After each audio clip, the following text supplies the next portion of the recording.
So it all starts when this woman shows up at the Tungtun shelter, soaking wet, a little kid by her side, basically begging for a place to crash. The owner takes one look at them and goes, "Sorry, we're full." But Helen's been around long enough to know exactly what this greedy bastard actually means by that, so she pulls out a single silver coin and slides it over. And I swear this man's whole personality did a 180 on the spot. Suddenly there's plenty of room. He shows them to their room, says he'll go over the rules and fees tomorrow, and dips. The second they're alone, Helen turns to look at the boy, and just from the way her eyes land on him, you can tell this woman is carrying something absolutely devastating. The kid looks up at her with these big innocent eyes and asks where his mom and dad are, and Helen knows. She knows exactly what happened to them, and it's bad enough that she physically cannot get the words out. So she does what any exhausted, heartbroken adult does when a kid asks something they're nowhere near ready to answer. She lies, tells him he'll see them soon, that everything's okay, and to just go to sleep. The kid believes every word and is out cold within minutes, and then Helen starts coughing. Not a little throat tickle situation. We're talking blood. This woman has been running on absolute fumes this entire journey,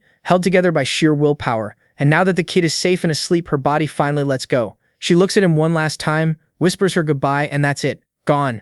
Dead in that room before morning even showed up. Rowan wakes up in the middle of the night and immediately knows something is wrong. The sheets are soaked red and Helen is just still. The shelter owner shows up with his mistress after hearing the commotion, and instead of having literally any normal human reaction to a woman dying in their building, these two are mostly just annoyed about the inconvenience. But then the mistress gets this look on her face. She's staring hard at Rowan, specifically at his light-colored hair, and goes, doesn't he look just like Pauline? And right on cue, Pauline walks in, same hair, same features. These two could genuinely pass for mother and son without anyone questioning it for a second. So this conniving woman hatches a plan on the spot and tells Pauline, "Congratulations, he's your responsibility now." And folks, now there is something you should know about this shelter. On paper, it's this wholesome charitable organization with warm beds for people with nowhere to go, funded by donations and government money. Very noble, very heartwarming. In reality, it's a straight-up money-squeezing machine that preys on desperate people, especially kids, under the cover of responsibility fees. So Pauline and Rowan, this brand new fake mother-son duo, gets sent out to beg on the streets every day just to pay for the privilege of sleeping there. Pauline introduces herself and asks the boy his name. He says nothing. He's still mentally back in that room, still seeing those bloody sheets, still trying to process the fact that yet another person in his life has just vanished. Pauline takes one look at his face and gets it immediately, so she sits down next to him and just starts talking. She tells him she doesn't know everything he's been through, but the past is behind him now. What matters is what comes next. Stay positive, keep pushing, and happiness will find its way to him eventually. Then she holds out her hand. Rowan takes it without hesitating. He plays the role of her son. They work the streets together, and what started as pure survival slowly turned into something completely real. Pauline kept the bullies away, stood between him and every piece of ugliness the streets had to offer, and made sure that even on the absolute worst days, he never felt truly alone. 5 years fly by, just like that. Rowan's 8 now, and the two of them are sitting together one evening reflecting on everything, the long days, the grind, and how far they'd actually come. But Rowan had caught a rumor that morning that had been sitting heavy in his chest all day. He asks her about it, still smiling, trying to play it cool. She nods and tells him how a noble household offered her a real maid position, actual pay, an actual roof, and an actual future. Rowan tells her he's happy for her, that she's going to be amazing, and he means every single word. But even as he's saying it, his eyes are already snitching on him, and before he can do anything about it, the tears are just coming down. Because it was his parents first, then Helen, and now Pauline. Everyone he's ever loved has left, and even though this time it's for something genuinely good, his heart doesn't really know how to tell the difference between being left and just being left. Pauline sees all of it written across his face and pulls him in close. Then she tells him something he's going to carry for the rest of his life. Being alone isn't about who's physically standing next to you. You're only truly alone if your heart feels empty. But as long as you hold on to the people you love, keep their memory alive, and feel how much they cared about you, they never actually leave. So whenever the loneliness starts creeping in, she says, just close your eyes, put your hand over your heart and listen. She'll be right there. Cut to hours later, Pauline's gone and now our boy is standing alone deep in the woods at night, turning her words over in his head. So he does exactly what she told him. Eyes closed, hand over his heart, just listening. And then something insane happens. Mayna starts swirling around him out of nowhere. His eyes are still shut, but suddenly he can see not just the trees and the dark, but everything. Like the whole world just went transparent all at once. And somewhere inside that vision, he feels them. His parents, Helen, Pauline, every single person he ever loved, burning bright and close, like they'd been living inside him the whole time, just waiting for him to finally look. So years roll by after Pauline leaves, and Rowan hasn't heard a single word from her. He tells himself she's probably just swamped, adjusting to noble household life. New job, new rules, new everything. He prays she's doing okay and leaves it at that. What else is he supposed to do? In the meantime, he's back to what he knows, begging. Solo now, just like every other kid at Tungtun. But Rowan, he's good at this. Uncomfortably good. The director noticed pretty early that this kid pulls in more coin than literally anyone else in the operation, so he gets bumped up to Zone 1 prime real estate, the best foot traffic and the shelter's version of a corner office. Better spot, better treatment, and that's where he meets Blake. Blake runs Zone 1, and the second he heard about Rowan's background, the dead parents, Helen, all of it, he took the kid under his wing. Warm, always showing up at the right moment, and with zero ulterior motive as far as Rowan can tell. Blake is also the guy who finally put a name to what Rowan had been seeing since that night in the woods. Those swirling clusters of light weren't him losing his mind, they were mana. Well, I'm certain that you guys already know what mana is, so I'm going to skip past the boring details. The scene shifts, and our boy, sitting at his usual spot, bucket in front of him, is doing his thing. Some passersby toss in coins, and he thanks them with this genuine warmth. Not the fake, performative beggar gratitude, but the real kind that actually makes people feel good about themselves. A group of ladies walks past and immediately cannot handle how adorable this child is. Coins absolutely rain into that bucket, but Rowan is only half present. The other half of his brain is quietly running experiments. He's been working on something, trying to see both the physical world and the mana flowing through it at the same time, like keeping two completely different lenses focused simultaneously. The kind of thing that gives you a headache just thinking about. But today something clicks. He manages it, both layers crystal clear at once. He lets himself have exactly one small smile about it, because it genuinely was hard. The downside hits immediately. The holding both views at once leaves him dizzy and drained. Baby steps. Blake swings by, clocks the absolutely overflowing bucket, and raises an eyebrow. Rowan deflects with the humble beggar routine. It's really everyone else's generosity, not me. Blake doesn't fully buy it but appreciates the attitude. He drops a warning before leaving. Success breeds jealousy, so if anything feels off, anything at all, Rowan should come to him immediately. One last wave and he's gone. Here's the thing though. Something has already felt off, and Rowan didn't say a single word about it. Yesterday he spotted two men in the crowd. Nothing remarkable about how they looked, but their mana, impossibly bright and clean, condensed to the same degree as Blake's but somehow even more so. And they were watching him and then just vanished, not by walking away but by jumping clean over buildings, gone between one blink and the next. Rowan turns this over in his head. They didn't feel exactly threatening, but they definitely weren't random. He decides to keep both the sighting and his mana vision ability to himself for now. Information is basically the only leverage a homeless 8-year-old has. He's not giving it away for free. His bucket's full, so he packs up and heads back to base camp for a replacement. Routine walk. Should be nothing. Except halfway down the street, he sees them again. Not just two this time, several of them spread out, positioned in the shadows. And this time they're not hanging back, they're moving with him. Closing distance, one behind him, one flanking his side, coordinated enough to make it crystal clear. This is not a coincidence.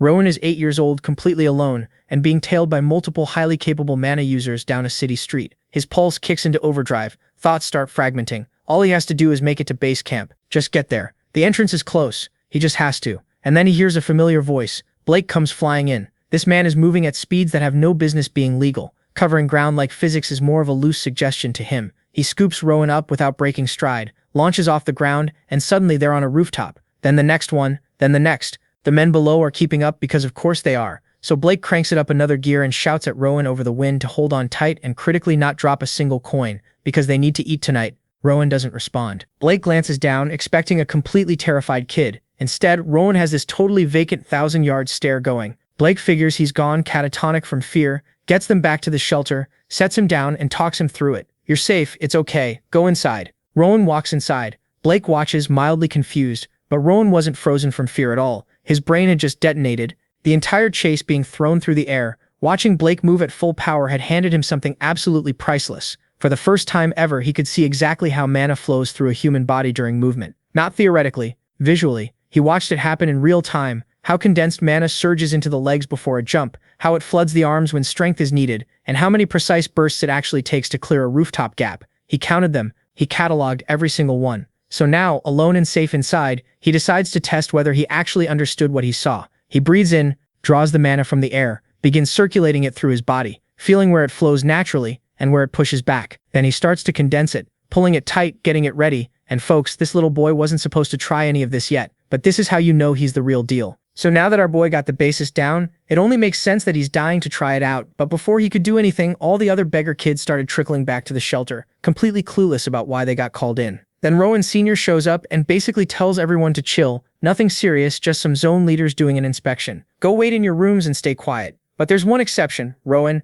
Him specifically, they tell to pack his bags because he's getting relocated. So the quiet little dude follows his senior through the shelter, walking a few steps behind like he always does, when suddenly his senior stops to have a private conversation with this big guy.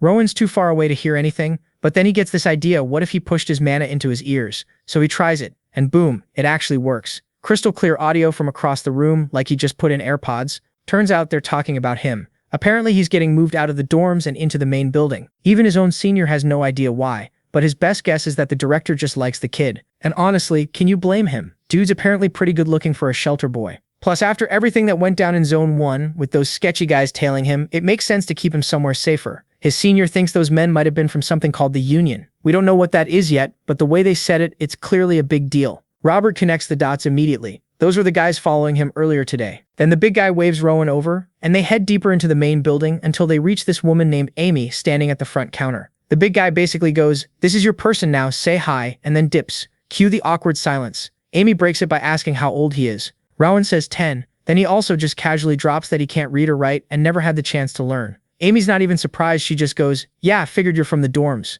She tells him starting tomorrow she's teaching him everything so he can call her teacher, or big sister, if they're being casual. Then she looks at him properly for the first time and goes, "Damn, you're actually really handsome for a dorm kid. Man, this is unfair. This little kid is rizzing up baddies left and right." Rowan, completely unbothered, just asks, "Why do I even need to learn to read?" Amy's a little annoyed he doesn't already know why he's there, but she explains it. Reading events are basically these fancy gatherings, sometimes hosted by authors, sometimes by nobles, where a kid reads aloud to a crowd of important people. It's a big deal in upper-class circles, and this time Rowan's going to be performing at one of the shelter's big patron events. If he does well, he might even get picked for a private reading. And private readings, that's basically the fast track to getting adopted. Sponsors pick their favorites that way. For a kid who literally cannot read at all right now though. Yeah, no pressure. After this whole info dump, Rowan just stands there and bro has no reaction. Amy genuinely doesn't know what to make of him, but she gives him a little pat on the head anyway, and tells him to follow her. She shows him his new room and introduces him to the other kids, and when she leaves, Rowan starts unpacking into his very own personal closet,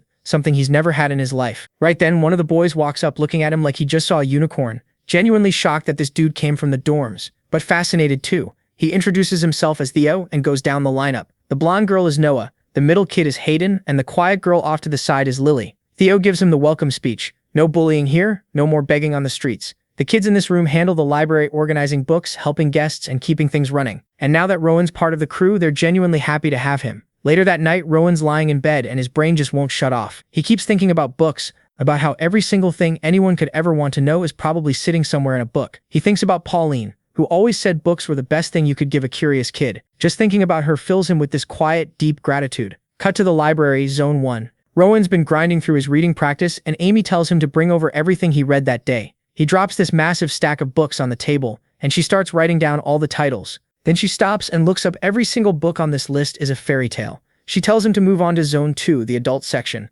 and throws in some genuine praise for how fast he's picking this up. Rowan is hyped. Zone 2? Adult books? He's practically speed-walking over there. He starts browsing the shelves, and honestly, every book looks interesting. He wants to read all of them immediately. But then one title stops him cold. The Birth of the Grafton Kingdom in the Union. The Union. He's heard that word before from adults in hushed tones. He opens it up, and the first thing he sees is a full map of the continent. Apparently a region called Grafton won some massive war a long time ago, and after that the whole world got restructured. One kingdom, 6 self-governing regions. Then to make sure no one ever went to war again, the king created this organization called the Union. Been running for over 200 years. Peacekeepers. The good guys, supposedly. So now Rowan's confused. If the Union are the good guys, why did Blake run from them like his life depended on it? His first theory, maybe the Union cracks down on begging, and Blake was scared of getting in trouble. But that doesn't track either, because Blake had a totally normal relationship with the local supervisors. That theory's dead. Then a darker thought creeps in. What if the shelter and the Union aren't on good terms? And he's also curious as to why the shelter is keeping the events of that day a secret. So a few days go by, and Rowan's actually settled into his new routine pretty smoothly. His whole routine is basically showing up to the library,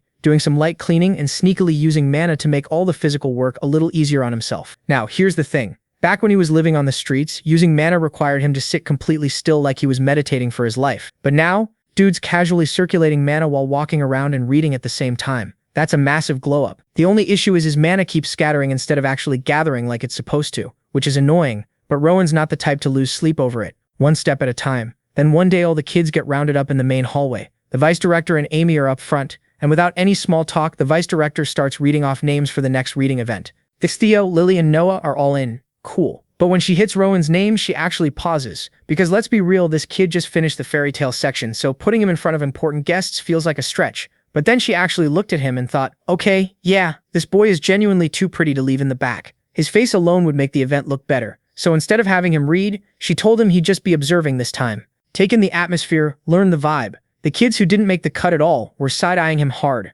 muttering about how it was unfair that the new guy who barely finished Fairy Tales got a spot just because of his face. Come event day, Rowan showed up in his nice clothes, and the whole room did a double take. Theo immediately hit him with a compliment. Rowan returned the favor, and then Amy walked him to his assigned seat. Once everyone was settled, there was a knock at the door and the VIP guests started filing in. And then one of those guests stopped dead in her tracks. She recognized him. This woman had seen Rowan before, back when he was out on the streets begging in the cold. Even then, she'd been completely taken by how striking he looked for a beggar kid. Rowan recognized her too and wasted no time thanking her for the money she'd given him back then. Her name was Caroline, and she was already his #1 fan before she even walked through the door. She immediately started gushing to the vice director, going on about how she'd spotted this beautiful boy at an intersection last winter, and now here he was, somehow looking even better than before. And when the vice director casually mentioned that Rowan had also just learned to read, Caroline lost it. She demanded he read something today, right now. The vice director tried to explain that he was only there to observe. Caroline was visibly disappointed,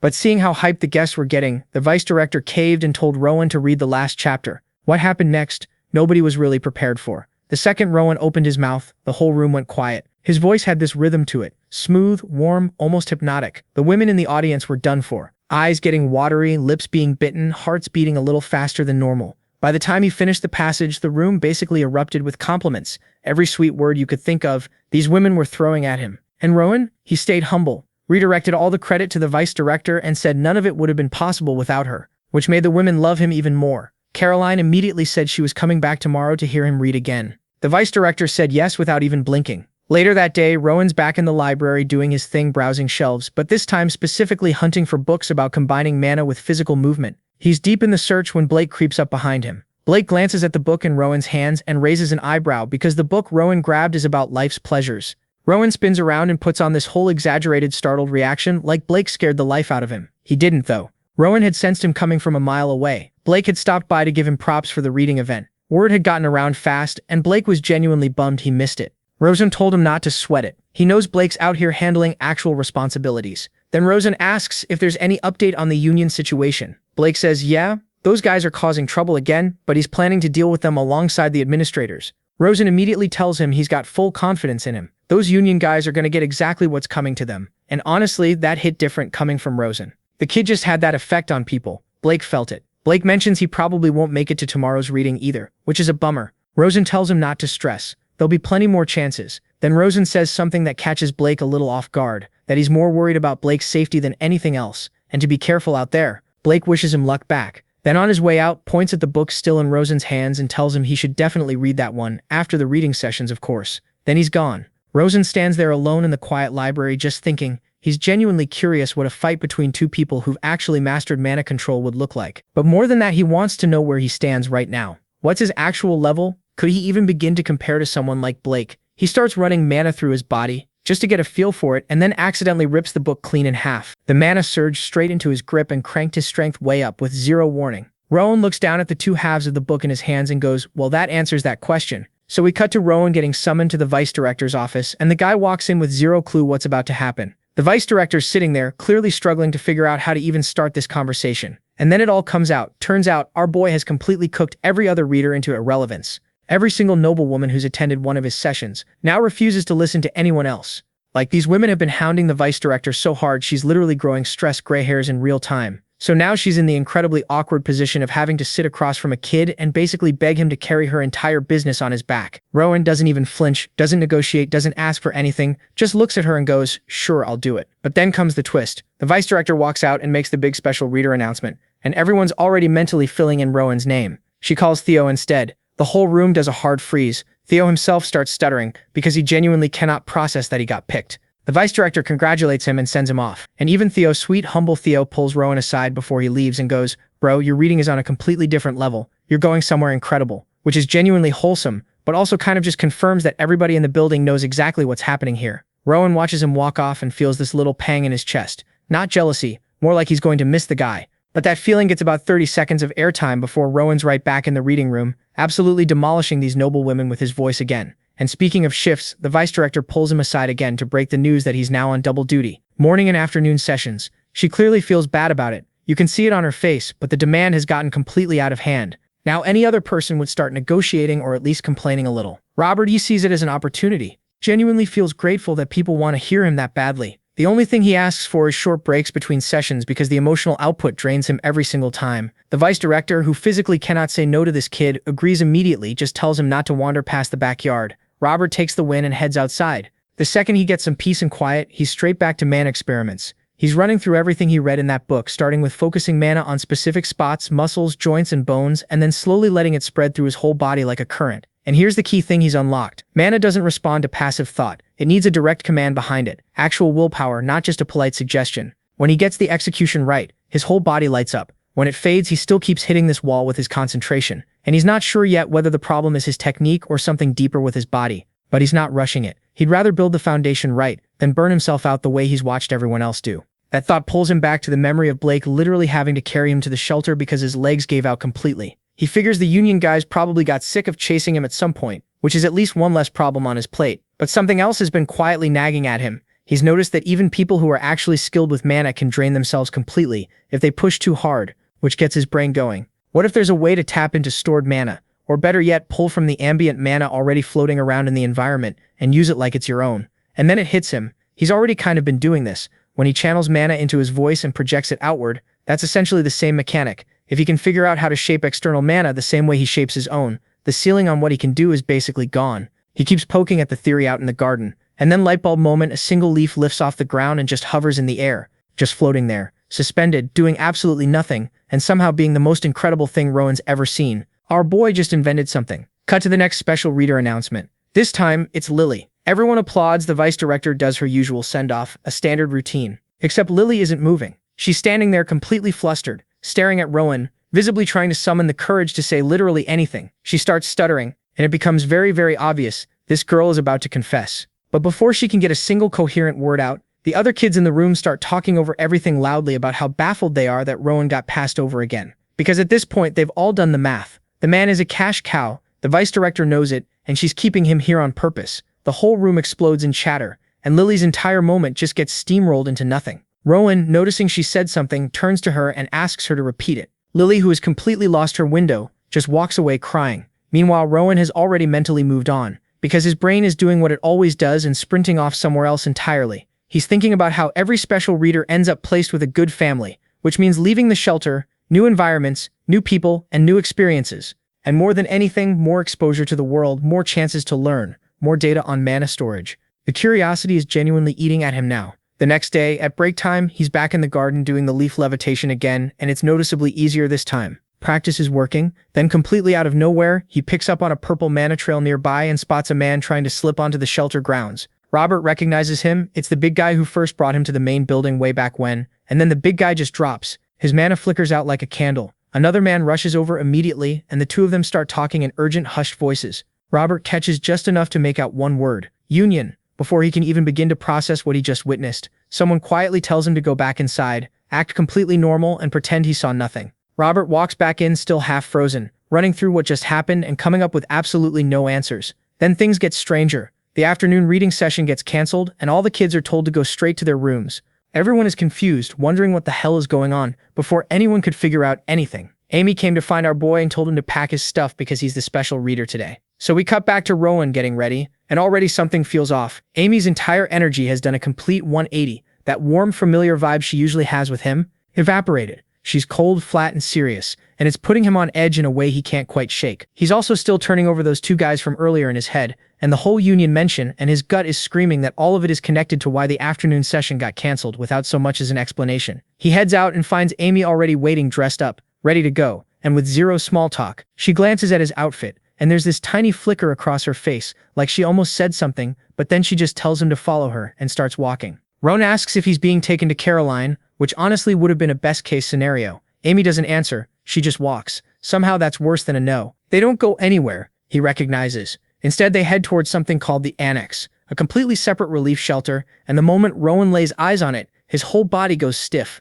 The place is dark, oppressive, and radiating pure bad vibes. And it's not just a feeling either. He can actually sense it. The mana inside that building is wrong. Everyone in there is carrying something heavy, something suspicious. The big guy escorts him in like time is a concern, and Rowan steals one last look at Amy's face before they step through the door, and he immediately senses that something is off. And yep, this place is sus as hell. Like no windows, darker than expected, and Rowan makes a quiet decision right then and there. He is not dropping his guard for a single second, and immediately uses his mana sense. Then he hears the vice director's voice somewhere deeper in the building. They walk him into this hall that looks less like a room and more like a ritual altar, and before he can even get a read on the situation, he's told to sit down and read. Rowan clocks the specific book they want him on, and then his eyes drift to the massive pit in the center of the room, this deep dark hole that descends way further down than it has any business doing. He stares at it, and then it hits him. That's not just a pit. That thing is absolutely loaded with mana, more than he's ever felt concentrated in one place. Dark mana. He starts reading anyway. Poetic, atmospheric, the kind of passage that perfectly matches the suffocating energy of the room. And as the words leave his mouth, he can feel it. The dark mana in the pit is responding, gathering, and pulling toward him. The emotion slams into him like a wave, uncontrollable, and his whole reading style shifts darker, without him even trying. But then the second thing hits him, and this one is a problem. The pit isn't feeding him. He's feeding the pit. His mana is getting drained with every single word, his body getting weaker sentence by sentence. He can't stop though, and he knows it. If he stops now, the shelter gets exposed and the Union moves in. So he endures it and immediately starts building a plan. Absorb the external mana around him and redirect the flow to protect himself. And it actually works. So now our boy's in full control. He even feels a little relief wash over him. Now he can keep reading without getting drained, and use his mana detection the second any Union members show up. So he buys time on purpose, dragging the reading out. The people who set this whole thing up are getting antsy though. The ritual should have wrapped by now. They decide someone needs to go check on what's taking so long. Rowan already knows they're coming, but then something completely unexpected happens. Instead of coming toward him, the shelter people burst into the room and go underground,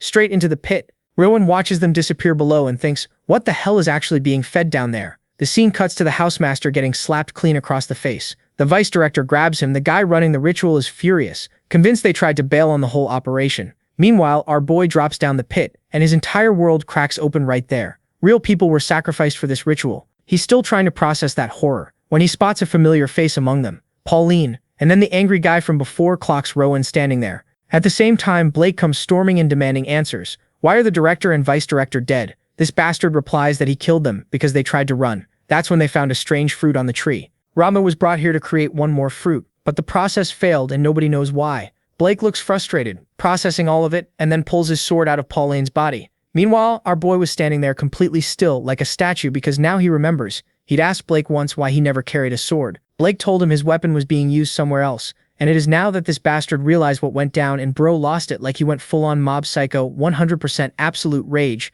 So now that our boy has lost it, he makes the first right decision so far and absolutely murders the guy standing next to him, and then he starts walking toward Blake, and this idiot finally realizes that he's miscalculated, because this 10-year-old is radiating this terrifying dark aura that makes absolutely no sense for someone his age. Blake didn't even get to finish his little villain monologue before Rowan blitzed him with a speed and force that had no business coming from a child. But then the fight just stops for a second, because Rowan's attention snaps to the tree, the dead, horrible, cursed tree, and he just starts crying like he absolutely loses it. Then he pushes his own mana into the tree and dives into the memories trapped inside it, and what he sees is brutal. Terrified children, helpless people, all of them are gone, and then buried in all that horror, he sees something unexpected, an older version of himself, like a fully grown Ronan staring back at him. Before he can process any of that, the memory sequence cuts off. Ronan's yanked back out, left with more questions than answers, but something shifted inside him. It feels like he reconnected with a woman he thought he'd lost forever. And riding along with that feeling is Pauline's voice. He remembered what she had told him about how he's only truly alone when his heart is empty. That as long as he holds on to the people he loved, they never really leave. That love isn't something you can see, it's something you feel. And even though the memories themselves might fade, the love stays. It lives in his heart permanently. And then, just like that, he's back. Blake has a sword pressed to his throat. This smug bastard tells Rowan he was kind enough to wait while the boy had his little emotional moment, and that he always knew Rowan was sharp. His subordinates messed up the original plan, sure, but now he's curious, so he gives the kid a choice. Come with him, or die quietly, right here, right now. Rowan, who's already planned in his head that this bastard is dying, asks where they'd be going. Blake explains there's another farm, another tree. Rowan would tend to it. Blake would manage him and officially welcome to the Lutel. Now, if you're wondering what the Lutel is, it's basically a cult run by some fanatic who thinks dark magic is the key to changing the world. Blake is just an errand boy for this guy, a loyal little servant. That's when Rowan asked the question in the coldest possible tone, his eyes completely empty, whether Blake was the one who built the tree. Blake says no, he doesn't have that kind of power. That's high priest work, he just observes, Anyway, Blake's done talking. He wants an answer. Like, bro, did you really need to ask that? You killed the woman who was basically his mom, so obviously Rowan hit him with a hard no. And this bastard doesn't waste a single second and goes straight for the kill. And I want you to really sit with this for a second. This is the same man who treated Rowan like a little brother. I personally expected at least a moment of hesitation, but no. He genuinely tried to kill this child without blinking, except Rowan catches the blade with 2 fingers, using external mana control so precise it makes Blake's brain short-circuit. Then Rowan quietly asks if Blake was the one who killed Pauline. Blake, still somehow being arrogant about this, asks if Rowan wants revenge. Rowan snaps the sword in half and tells him he won't live to see tomorrow. And look, that line is cold on its own. But it hits different when you remember. This is a grieving 10-year-old who just lost the closest thing he had to a mother. Then our boy hits him with a magical sucker punch, and now this bastard is on the ground. Then, without another word, Rowan cuts him in 2. Now that he's finally done, his senses tingle as he picks up a group incoming. Sure enough, a whole squad comes rolling in, ready to sweep the area and presumably judge everything they find. Leading the pack is Oscar, vice captain of the Union's Faith Division, who spots Rowan immediately and cuts straight to it. Is this kid using telekinesis? Rowan blinks like he just asked something deeply personal. Oscar rephrases, did the Lutel teach him? You know the thing, the magic stuff. Rowan says no, he figured it out himself. Oscar almost chokes because that is genuinely the most unhinged thing he's ever heard come out of a child's mouth. And he has heard things, but the kid isn't lying. Oscar can tell, which makes it so much worse. They get to talking, and Rowan proceeds to absolutely work Oscar over. He clocks his rank just from his badge. He casually drops knowledge about the Faith Division's recon operations. Then he shows off his telekinetic abilities, and one of Oscar's subordinates visibly has to collect themselves because they were not prepared for that. One of his men pulls Oscar aside to whisper that the tree was grown less than 2 years ago, and the binding spell has been undone, though Oscar notes that any high priest would have left mana traces behind, unless it was Father Sion. Meanwhile, Rowan is just staring at the tree, at the house, at lilies, quietly marinating in the guilt of not being kinder to them when he had the chance. He asks Oscar how many trees like this he's come across on his missions, essentially asking, how deep does this go? How big is this thing? Oscar answers, but he's watching Rowan the whole time, because a normal kid in this situation would be losing it, crying, shaking, completely coming apart at the seams. But this one, he's different. He's focused, controlled, and already knows what he wants to do next. Rowan asks to join the Faith Division. Oscar figures the kid is in shock and just incredibly good at hiding it, better than most adults, honestly. He tells him they'll run a special investigation first, before anything gets decided, and tells him to follow. As Rowan walks away from it all, the tree, the bodies, the whole grim scene, his eye catches something on the dead vice director's body. A single coin just sitting there unclaimed. He pockets it without breaking stride. So we cut to outside the building, and one of Oscar's guys is giving the official damage report, and this is the gist of it. The Faith Division came out totally unscathed. As for the body count, 13 dead from the cult side, 3 from the shelter. As for suspects, they've narrowed it down to 2 people, and one of them is apparently Amy. Oh, and the high priests and the big shots of the Lutel group? Turns out they only set up the ritual space, they didn't actually break it. So the investigation's still ongoing because nobody can figure out how the whole thing collapsed in the first place. With the report done, Oscar turns to Rowan and asks where the kid feels most comfortable. Rowan says the library, and because Oscar's actually a decent human being, he's like, alright, library it is, led the way. In the next scene, they're both sitting in the library having a proper conversation. Oscar kicks things off by pointing out that even here, surrounded by books, there isn't a single one about mana cultivation. So he's dying to know how exactly did this kid teach himself magic. Rowan's like, I'm smart, I just figured it out, and seeing the confidence even Oscar, a grown adult professional, had to admit. Yeah, this kid's probably telling the truth, and yeah, he's probably incredibly gifted. Still, he needed to hear Rowan's full account of everything that went down. So Rowan walks him through it all, starting from the very first moment he arrived at the shelter, all the way to his conclusion that Pauline was most likely the one who passed her abilities on to him. After hearing the whole story, Oscar's still sitting there with a ton of questions because nothing about this kid adds up, like Rowan has 0 mana training, 0, and yet he managed to kill 2 members of a Lutel organization, one of whom was Blake, a skilled swordsman. Not only that, but he also somehow shattered a high priest ritual, which is not something you just stumble into doing. On top of all that, the kid's using telekinesis without saying a single magic word, which apparently isn't normal, and to top it all off, he doesn't even look tired. This boy just casually rewrote the rules of magic and didn't even break a sweat.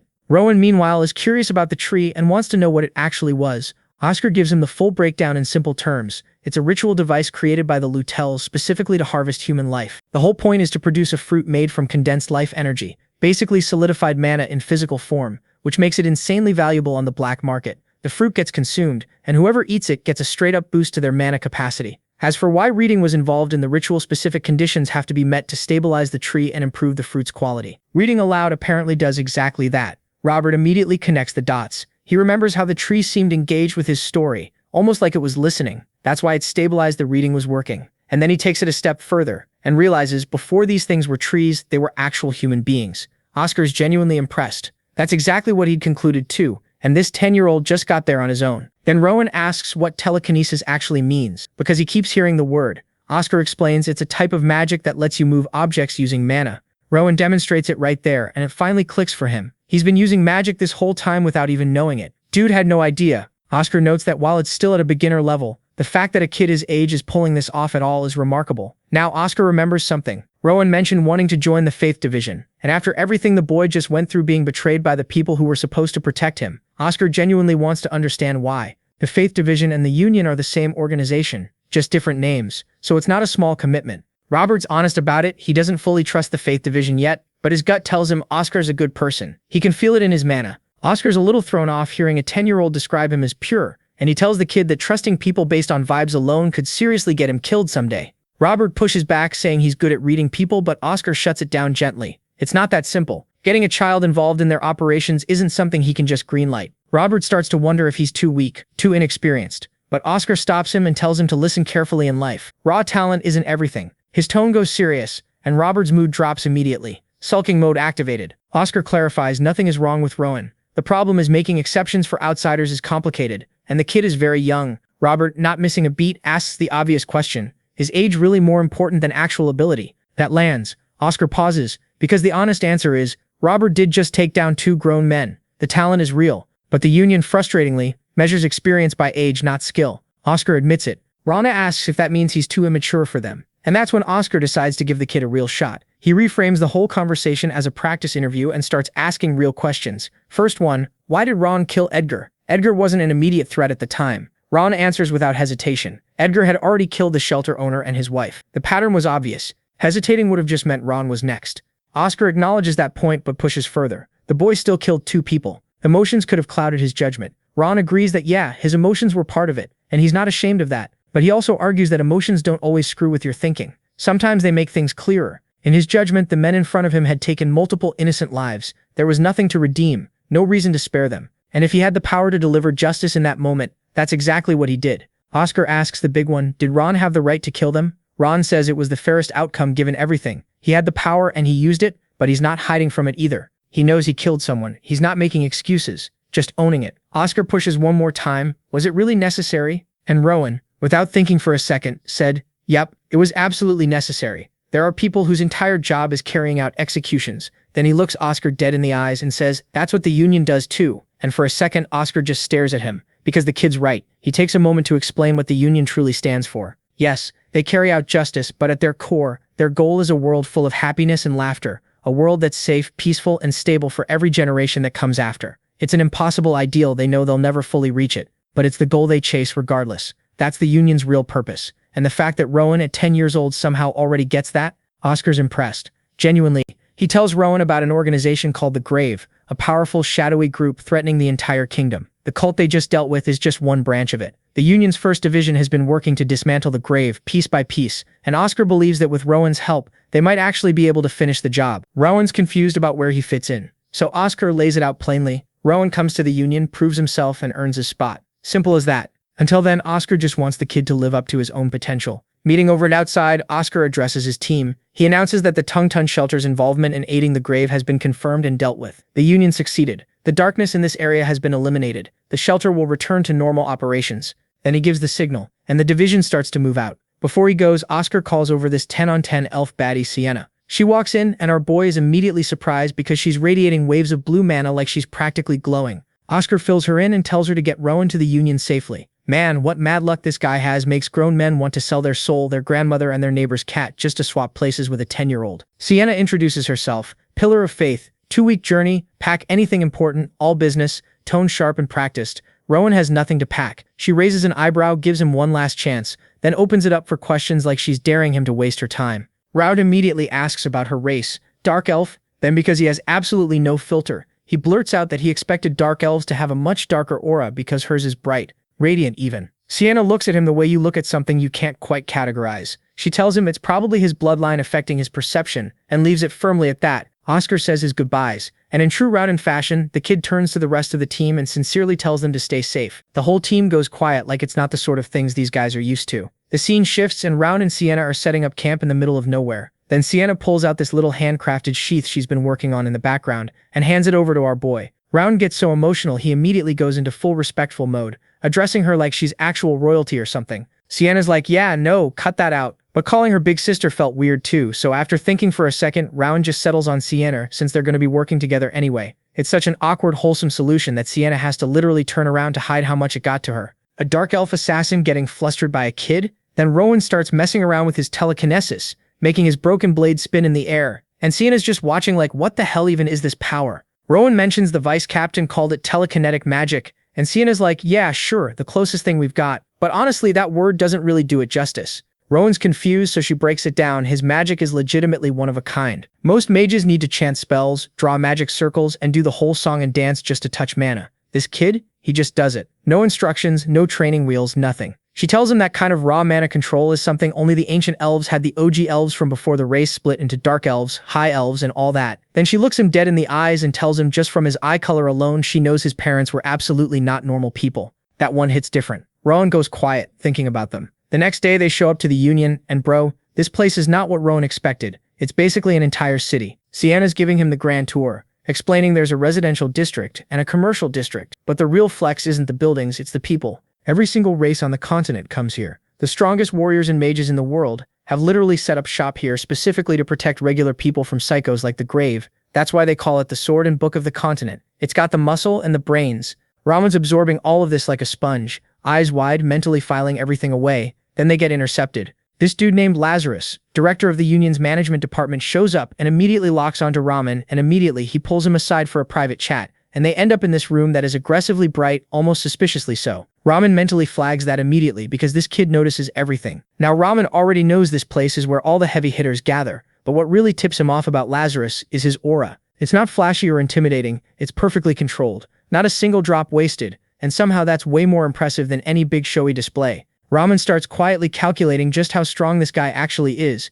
Then Lazarus does something unexpected. He politely asks for Rowan's hand and holds it with both of his, and the second he does, Rowan feels it. This man is doing the exact same mana control thing Rowan does, except on a completely different level. Like if Rowan's been drawing stick figures, this guy's out here painting the damn Sistine Chapel. Instead of being scared, Rowan's hyped. He didn't know other people could do this. He didn't know it could even go this far. Man's practically vibrating with excitement. Then Lazarus's eyes slide over to the coin hanging off Rowan, the one he took from the deputy director. Before the man can even ask, Rowan sets the record straight. He didn't steal it. It was his grandma's. He just took back what was already his. Lazarus asks to see the emblem on it, and here's where shit gets interesting. He asks nicely, but Rowan's body just straight up doesn't move. He tries to pull his hand back, Catan. Tries to shift his weight, Catan. Lazarus has basically stitched their mana together, locking him in place without making a single aggressive move. It's the most polite prison cell Rowan's ever been in. So Rowan thinks it through in real time. If he can handle the gravity pressure and the mana pressure at the same time, maybe he can slip out. He tries it, and he actually pulls it off. Lazarus looks genuinely impressed,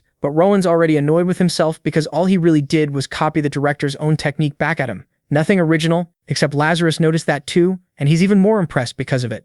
Lazarus examines the emblem, and for the first time, his perfect mana control flickers. Just for a split second, Rowan catches it instantly. The director thanks him genuinely, not just out of politeness for showing him something he'd been wondering about for a long time. Rowan, still curious, just straight up asks, "Are you the strongest person in the Union?" Lazarus laughs and waves it off, calling himself just an old raccoon helping the next generation. Rowan takes that completely literally and misses the joke entirely, which is very on brand for him. But Lazarus answers honestly, the 17 captains are terrifying. The commander above them is on another level entirely. And then there's the governor and top brass above even that. Compared to those people, yeah, the raccoon checks out. Ronan asks if he can come back with more questions sometime. Lazarus tells him, sure, just book an appointment. As they wrap up, Ronan mentally files Lazarus under two categories, good and strong. High praise coming from this kid. He walks out feeling solid, like coming to the Union was the right move, and then he sees his new home, the Union Academy. Sienna explains it's where Union members send their kids when they're away on long missions, which basically makes it a school full of kids who grew up in this life.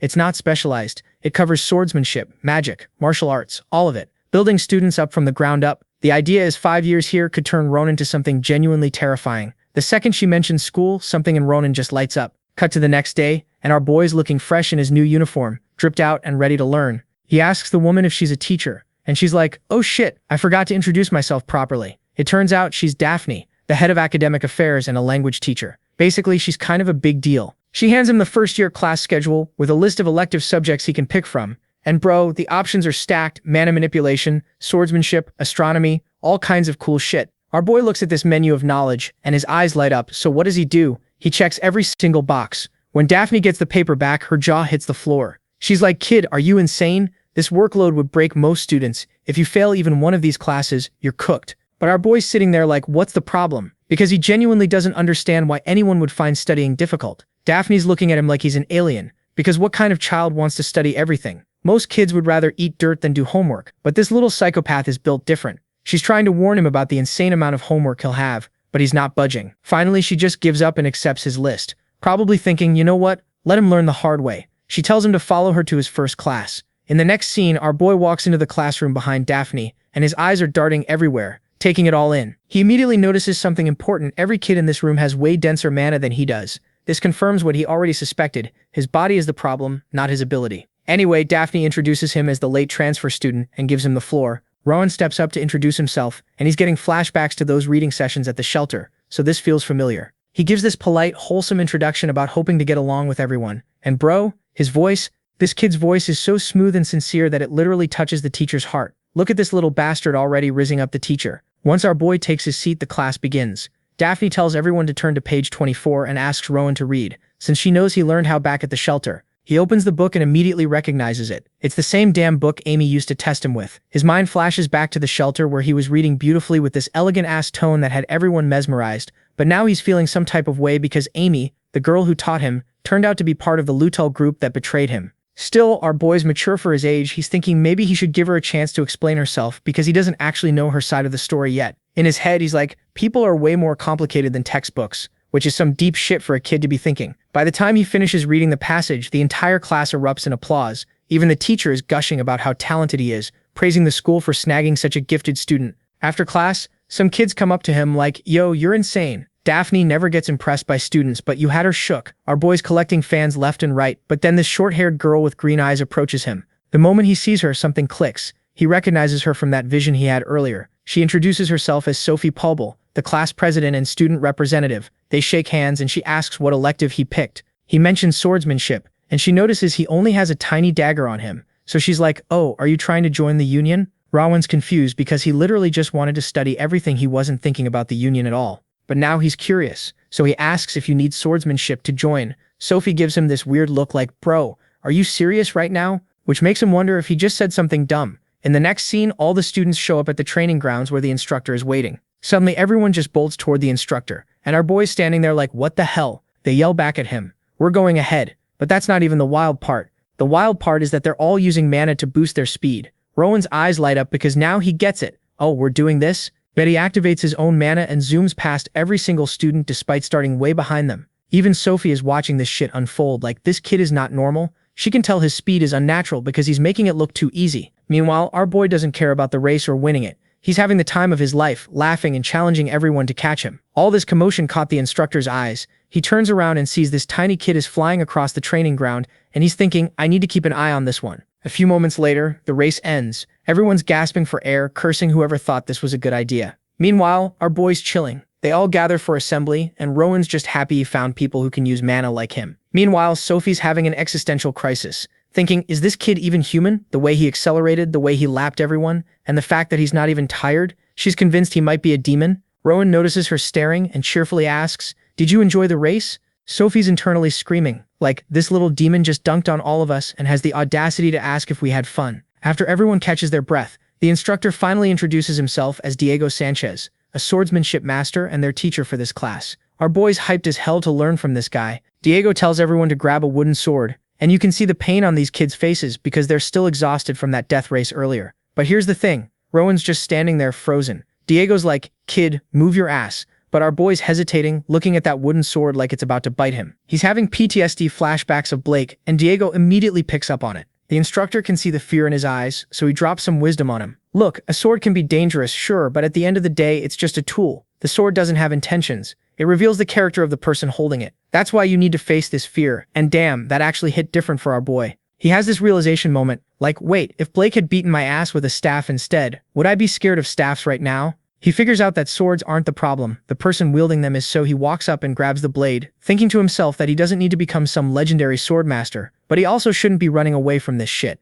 Diego watches him pick up the sword and immediately notices two things. The kid has natural talent in how he holds it, but he's lacking in willpower. The instructor announces they're doing sparring matches in pairs, and any fighting method is cool as long as you beat your opponent. Then Diego drops the bomb. Rowan's paired up with Sophie. Both of them are like, wait, what? And the other kids are already placing bets, saying Sophie's going to destroy him because she comes from a prestigious sword family and has actual training. The teacher gives them the signal to get ready, and the match begins. Sophie takes this wide stance with her sword, looking all professional and shit, eyeing our boy down like a hawk. Rowan's standing there thinking, so this is what real swordsmanship looks like. He's actually impressed by how she controls her weapon. It feels completely different from the terrifying experience he had with Blake. He's adjusting his own blade, wondering what good swordsmanship even means, when he naturally falls into his own stance. The second he does this, both Diego's and Sophie's eyes go wide. This kid just pulled off a perfect neutral stance on his first try. Like it's nothing. It's the kind of thing that should be impossible for a beginner. But here we are. Sophie's shook, but she's not about to lose, because her family's pride is on the line.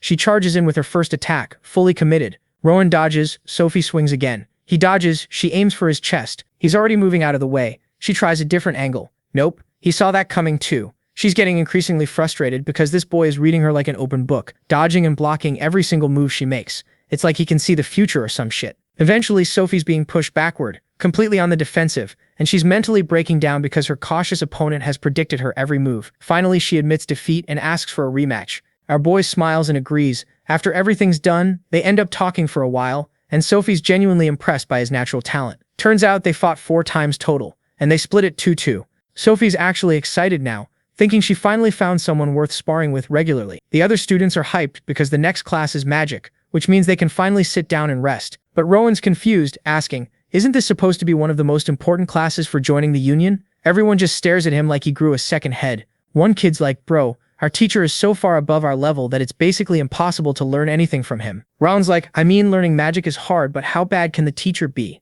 At this point, the other students are realizing this kid knows nothing about common knowledge. They explain that the guy teaching them basic magic is a former commander and the magic dean of the academy, the legendary Professor Arthur himself. Cut to a few moments later, and magic class is now in session. Professor Arthur walks in, and Sophie starts whispering to Rowan about how this guy used to be a legendary commander back in the day. Basically the Chuck Norris of magic. Our boy's analyzing the professor's mana and realizes it's even denser than the director's. At this point, Rowan's wondering, who the hell is the strongest person in the union? And more importantly, can I challenge them to an arm wrestling match? Arthur notices the new kid and introduces himself as the basic magic teacher, but he's also quick to add that most students find his class annoying as hell. But Rowan's sitting there with stars in his eyes because he genuinely wants to become a mage and join the union. This makes the old professor's day. He's praising our boy's spirit, but also told him, you know, pursuing magic means you're basically abandoning the path of swordsmanship, right? And that's when it clicks for Rowan. That's why his classmates gave him weird looks earlier. So he asks why that's the case, and Arthur tells Sophie to explain. She breaks it down. To master magic, you need to learn an insane amount of knowledge,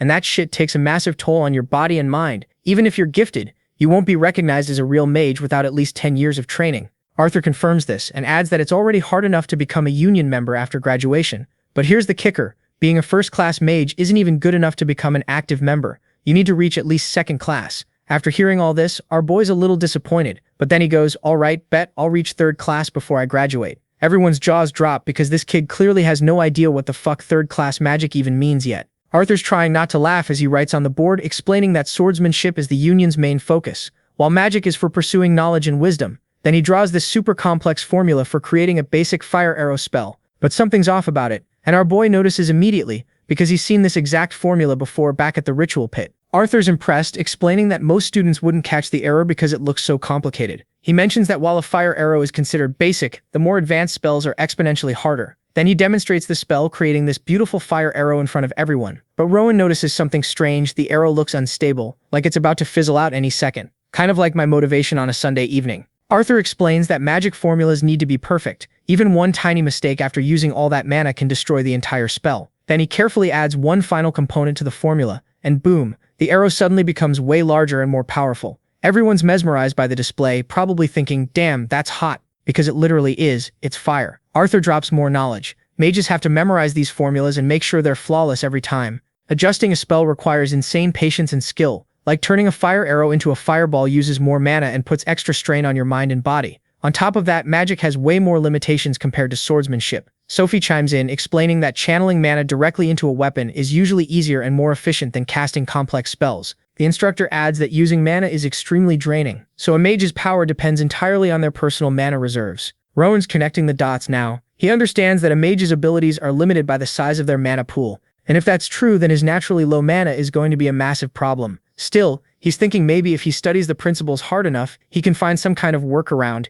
even though it seems like a long shot. Professor Arthur tests him with a question, asking what's needed to cast a spell. Rowan correctly answers that you need a formula, but then he adds that these formulas would be impossible for mages to remember mid-battle. That's why they developed magic circles, which represent the formula's principles. Suddenly, Rowan has another epiphany. Those tattoos he saw on the shelter director's arm were actually a magic circle, and not a midlife crisis with some questionable ink choices.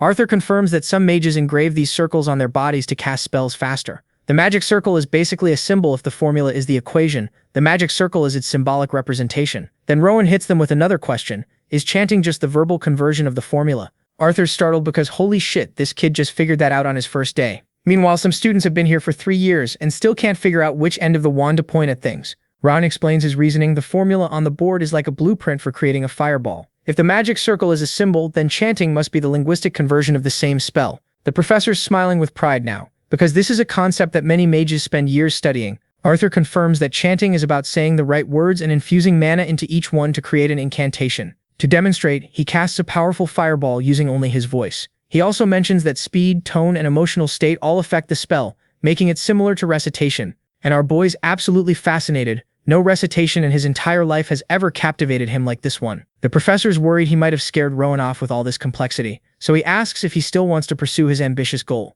Our boy's response? Hell yeah, I'm even more interested now. Arthur's pleased and decides to start the class by teaching ancient languages. He hands out books for everyone to decode, and you can see the despair on these kids' faces. By the end of class, Sophie's completely drained from all the homework. She's regretting enrolling in so many classes this semester. Meanwhile, Rowan's sitting there completely fine, unfazed because this absolute madman filled his entire schedule with classes. No breaks, nothing. His curiosity is so intense it's actually annoying. Sophie at this point. She mentions that his roommate is someone named Lucas, which doesn't ring any bells for Rowan. She says goodbye and heads out. Back in his dorm room, our boy's already grinding. He's trying to understand the spell based on the formula, thinking that since he doesn't have the mana reserves to use powerful magic the normal way, maybe he can create a new kind of magic better suited to his abilities. And somehow, to his complete shock, he actually succeeds in creating a functional spell. This is insane. It's an incredible accomplishment, but there's a catch. The physical toll it took on his body was brutal. The spell worked, but it knocked him out cold. When Lucas returns to their room, he finds Rowan passed out on the floor, and he's just standing there like, what the hell happened here? The scene shifts, and while our boy's knocked out cold, he starts hearing a familiar voice calling to him. It's Sienna, and she's over here having a guilt trip, blaming herself and the other teachers for pushing him too hard. They all thought he was some genius prodigy who could handle anything they threw at him, but clearly they fucked up. Finally, our boy's eyes open, and the first thing he sees is Lucas hovering over him like a concerned mother hen. This dude is relieved, like genuinely happy Rowan didn't die or something. He introduces himself properly as Lucas von Parcel and confirms he's Rowan's new roommate, and he's just thankful he didn't walk in on a corpse, because finding your roommate passed out on the floor is not how you want to start the semester. Rowan's sitting there confused as hell, like, wait, I passed out? Apparently yeah, but it's not life-threatening or anything. What he can't wrap his head around is why Lucas is acting like he's his helicopter mom right now. Turns out, Lucas's dad, who just happens to be Oscar, the vice captain, specifically ordered his son to babysit Rowan's ass. And this man is really out here hoping Rowan will drop a good word about him to Daddy Dearest. Based on how chill Lucas seems, Rowan figures he's trustworthy enough. Also, can we talk about how Lucas is massive? Like, you'd swear this guy's a senior, but nope, same year as Rowan. He is 2 years older though, and before you think he's some late bloomer who started school late, let me stop you right there.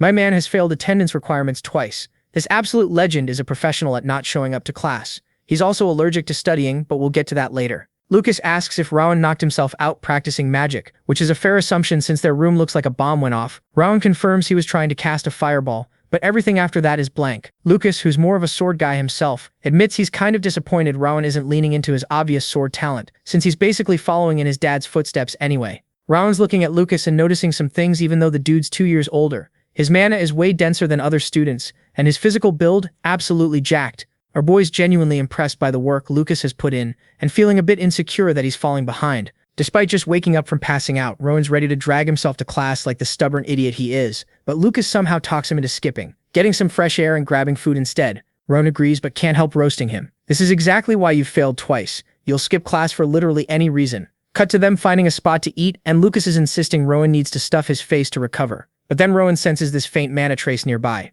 He's like, we have to check that out, and Lucas is down, so they head to a magic shop. Inside, Rowan notices most items are infused with mana, while Lucas is over in the corner sneezing his lungs out from all the dust like he's allergic to the entire store. Then the horrible realization hits Rowan. He's broke, like completely, utterly, devastatingly broke. He's out here regretting not keeping some cash from the shelter. But Lucas, proving he's a real one, offers to cover him since it's technically part of his dad's assignment anyway. This man's really earning his homie card. Our boy decides to test the waters and jokingly asks Lucas to buy everything in the shop. Lucas pulls out this sad little handful of coins that couldn't buy jack shit, but it should at least cover one item. So Rowan starts browsing for something within his roommate's peasant budget. Then something catches his eye, an egg with this weird magic circle carved into it. It's giving off this sharp, murky mana signature that's honestly fascinating, and the best part, the price tag is dirt cheap. The shop owner walks over and explains he's looking at the Stone of Galatia, which most people just use as fancy home decor. Everyone assumes the egg will never hatch, so it's basically a useless paperweight that looks cool on a shelf. Rowan asks what's inside, but even the owner doesn't know. According to legend, the stone acts as a cage for some mystery creature. The owner bought it thinking he'd flip it for profit, but nobody gave a damn since it never hatched. Rowan's curious if breaking the seal would do anything, but the owner tells him not to get his hopes up. You'd need some extremely unique spell to crack it open. But our boy's hooked. He can tell this magic circle is expert level shit, at least a dozen times more complex than a basic fireball spell. He asks Lucas for his opinion, and Lucas just shrugs like, it's cooler than some boring book, plus you could bash someone's head in with it if needed. Solid logic. Rowan decides to buy the stone and walks out happy as hell with his mysterious magical egg. It's already evening, but Lucas wants to end their hooky day on a high note. He suggests they visit the most impressive place in the entire Union, the clock tower. That's the definition of built different. And finally, there's the governor, the highest authority on the whole continent, with a rank equivalent to a king. Standing there staring at the clock tower from a distance, Rowan's reflecting on the long-ass journey ahead to reach the level of these legendary figures. But you can see it in his eyes, he's determined as hell to stand alongside them one day. Rowan and Lucas stayed at arguably the most impressive spot in the entire Union,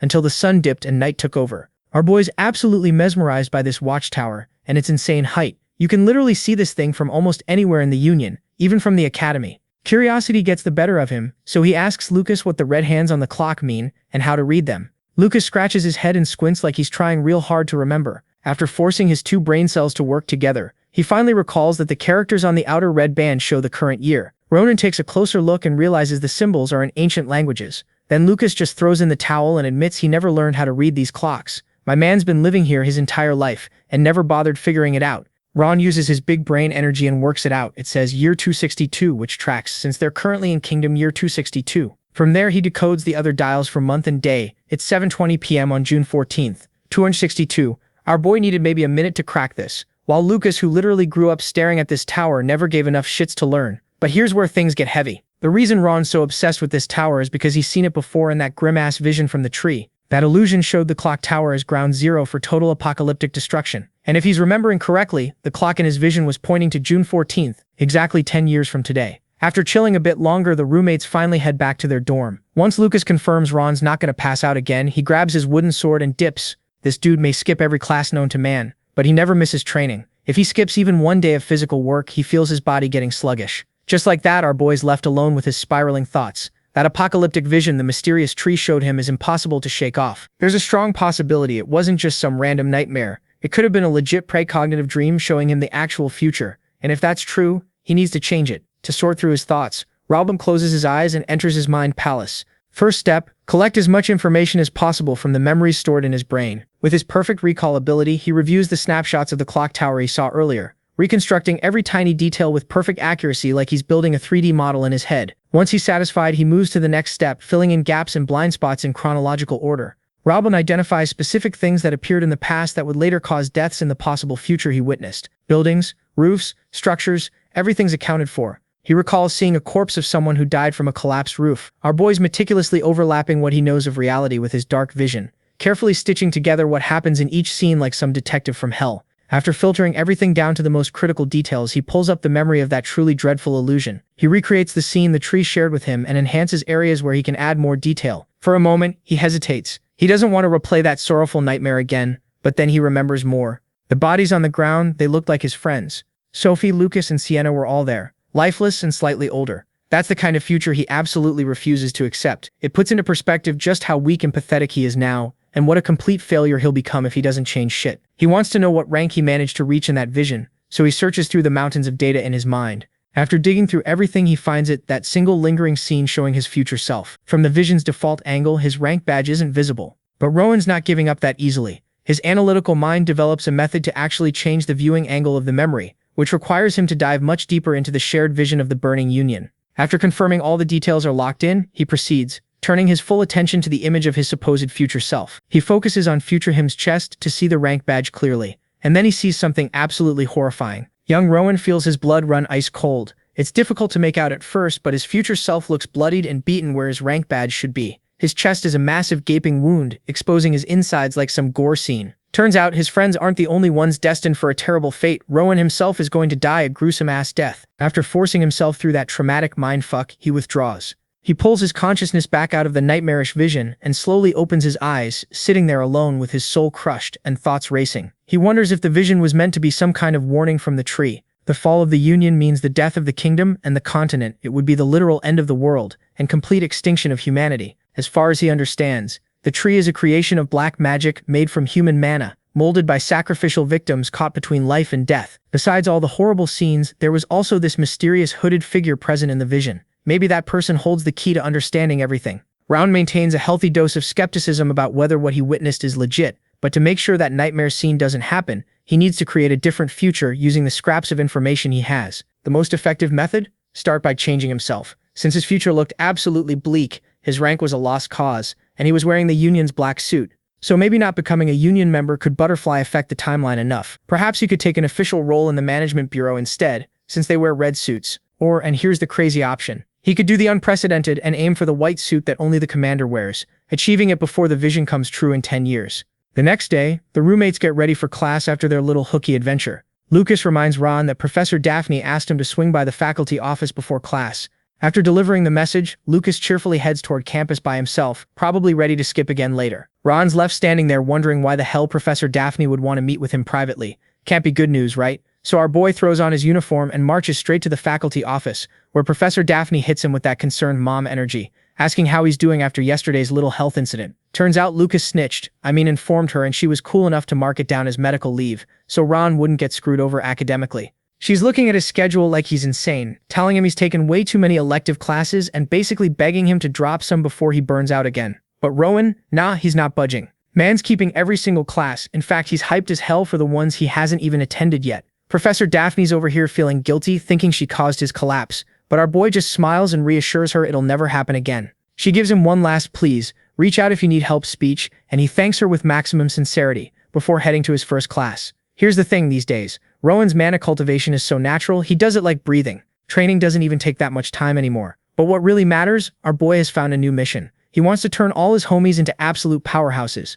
The second he walks into the classroom, everyone whips their heads around to stare at him with that "Bro, are you okay?" concern plastered on their faces. They'd all heard about the incident and were genuinely worried. Rowan's touched by this, and it just makes him more determined to help them level up. His logic? If he can get all of them to reach god-tier power levels, maybe just maybe they'll all survive that apocalyptic future he knows is coming. So Rowan clears his throat and asks for everyone's attention, because he needs a favor from the entire class. First, he calls out Isidore, Marissa, Leon, and all the magic nerds who wouldn't touch a sword if their lives depended on it. Then he addresses Flora, Sebastian, Lucas, and the Sword Bros, who've literally never stepped foot in a magic lecture. All the students are low-key emotional that the Academy's new golden boy remembered every single one of their names, like, these are literal background characters, and he still knows who they are. Sophie, nosy as always, jumps in asking why he's bringing this up out of nowhere. Rowan explains he wants everyone to take both courses, magic and swordsmanship. He's worried he might be asking too much. But here's where it gets funny. The female students are already sold. Our boy's got that protagonist charm cranked to 100,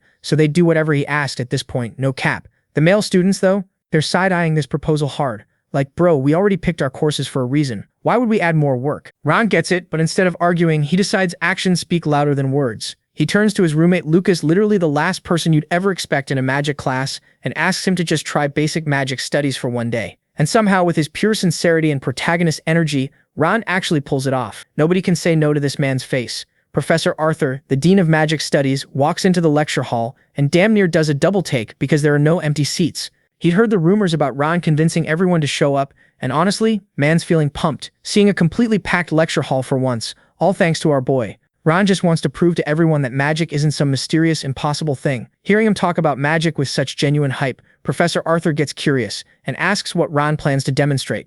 Our boy asks permission to use the teaching platform real quick. The professor laughs and warmly invites him to the front, because why not? Lucas is sitting in the audience next to Sophie, not knowing if he should be embarrassed or proud that his roommate has absolutely zero fear. Meanwhile, while Rowan's getting ready to do his thing, there's a whole different scene unfolding outside the lecture hall. Some big shot from the Union showed up to a first-year class this early in the morning. Professor Daphne immediately clocks that it's probably about Rowan. Director Lazarus admits, yeah, the boy's one reason, but monitoring the school is technically part of his job anyway. On top of the two Union officers, Miss Sienna Runner also rolled up because it's her day off. Though day off is generous, Vice Captain Oscar still gave her a task to handle. But here's the really interesting part. Mr. Diego Sanchez left his precious swordsmanship training grounds to attend a magic class. Apparently, he heard his top freshman swordsman enrolled in magic today, and wanted to see what all the hype was about. Next to him is the principal himself, who basically just tagged along to keep Director Lazarus company. Professor Daphne looks at this lineup of Academy and Union VIPs and tells them they cannot disrupt the class under any circumstances. They're here to observe quietly. The second she carefully cracks open the lecture hall door, she's immediately smacked in the face by intense heat. There's a straight-up crimson flame floating in the air, eating up all the oxygen in the room. But in complete contrast to this destructive-ass fire, the kid who made it looks calm as hell. Rowan's standing there looking like pure joy and wonder, personified. Professor Arthur's thrown up a magical barrier to protect the other students, while our boy's casually flexing with a perfect fireball. And it doesn't matter how talented a student is, the fireball spell isn't something someone Rowan's age should even be attempting. This spell is straight up outside the first-year curriculum. Hell, even the fire arrow, which is a whole tier below the fireball, isn't mastered by students until their 5th year, and even then only by the naturally gifted ones. So how the hell did this small boy crack the code on a spell he shouldn't be touching for another 5 years? All the students are so mesmerized by the flames that literally none of them notice the group of important-ass people who just walked in. The principal's staring at the fireball, thinking he's never seen a spell radiate such pure, refined energy. It's almost like watching holy magic. Diego is a sword master, but even he can tell this spell's density and stability are abnormal as hell. Director Lazarus is thinking this defies all common sense. Sure, technically a first year shouldn't be doing this, but the fireball is categorized as a simple spell overall in the grand scheme of things. That said, watching Rowan hold this fireball in midair is still insane. The weird part, the fire's maintaining a consistent size and temperature without even flickering. By all logic, this isn't a normal fireball. It's something completely different. Sienna had already witnessed Rowan's crazy natural mana sense before, but she's still wondering, how the hell could a boy who grew up in a corrupt-ass shelter be capable of such beautiful, advanced magic? She's completely entranced by the dancing flames in the middle of this packed lecture hall. Then she snaps out of it and reminds everyone about Rowan's collapse yesterday. She's worried he might not be fully recovered yet, so maybe he shouldn't be pushing himself with such a difficult demonstration. Perhaps someone should step in and tell him to chill. But none of the adults want to interrupt. They're all too captivated by what they're watching. But honestly, nobody needs to stress, because my man's got complete control. He's pumping a constant stream of mana into this thing, using his own custom technique. For him, keeping that mana flow smooth and steady is way more important than making the biggest boom possible. He doesn't want this flame turning into a nuclear disaster if the mana gets wonky. But this is Rowan we're talking about, so obviously that wasn't going to happen. And while he's casually maintaining what could literally be a death ball, he's actually way more interested in the crazy strong barrier Professor Arthur just threw up to protect everyone. Rowan can tell there's some overlap between how the barrier works and that creepy endless void from the ritual. They look kinda similar but do completely different things. His brain starts going down rabbit holes like, yo, what would happen if I just yeeted this fireball straight into the barrier? Intrusive thoughts hitting different. But instead of testing that theory and potentially turning everyone into crispy nuggets, he compliments Professor Arthur and casually asks what his defensive spell is called. The old professor straight up blanks because he's in complete shock. Like, maintaining a spell this long takes insane focus, yet this kid's out here having a full conversation while keeping perfect control of his magic. The absolute audacity of this child. Before anything more wild can go down, Arthur decides to end this whole thing. He manipulates his barrier to completely wrap around and suffocate the flames. Instead of being bummed his fun's over, Ron's just in pure awe at how clean that was. With the dean's final move, the fireball completely vanishes, and everyone in the room gasps after holding their breath through that entire roller coaster. Looking at this young menace, Professor Arthur genuinely can't decide if he should yell at this kid or give him an award for breaking every magic safety rule ever written. Right then, Director Lazarus confidently walks onto the stage while clapping for our boy. He answers Rowan's earlier question, explaining that the barrier was Arthur's signature move, the Azure Flame Barrier. Hearing this, Rowan turns to his professor and tells him that's a badass name. Arthur's like, I didn't name it, which means someone else blessed his spell with such a fire title. Since they're talking about names anyway, the dean asks if Rowan's fiery display has a name too. Confused, Rowan's like, nah bro, I just showed you guys a basic fireball. Nothing crazy. But anyone with half a brain and decent magic knowledge would know that spell was not just a basic fireball. And Rowan, more than anyone, should know that. He looks away and admits he was playing dumb. He hasn't actually named his technique yet. Director Lazarus cuts in, saying as head of the bureau, he can't just ignore what happened here. He asks why Rowan did something so ridiculously dangerous.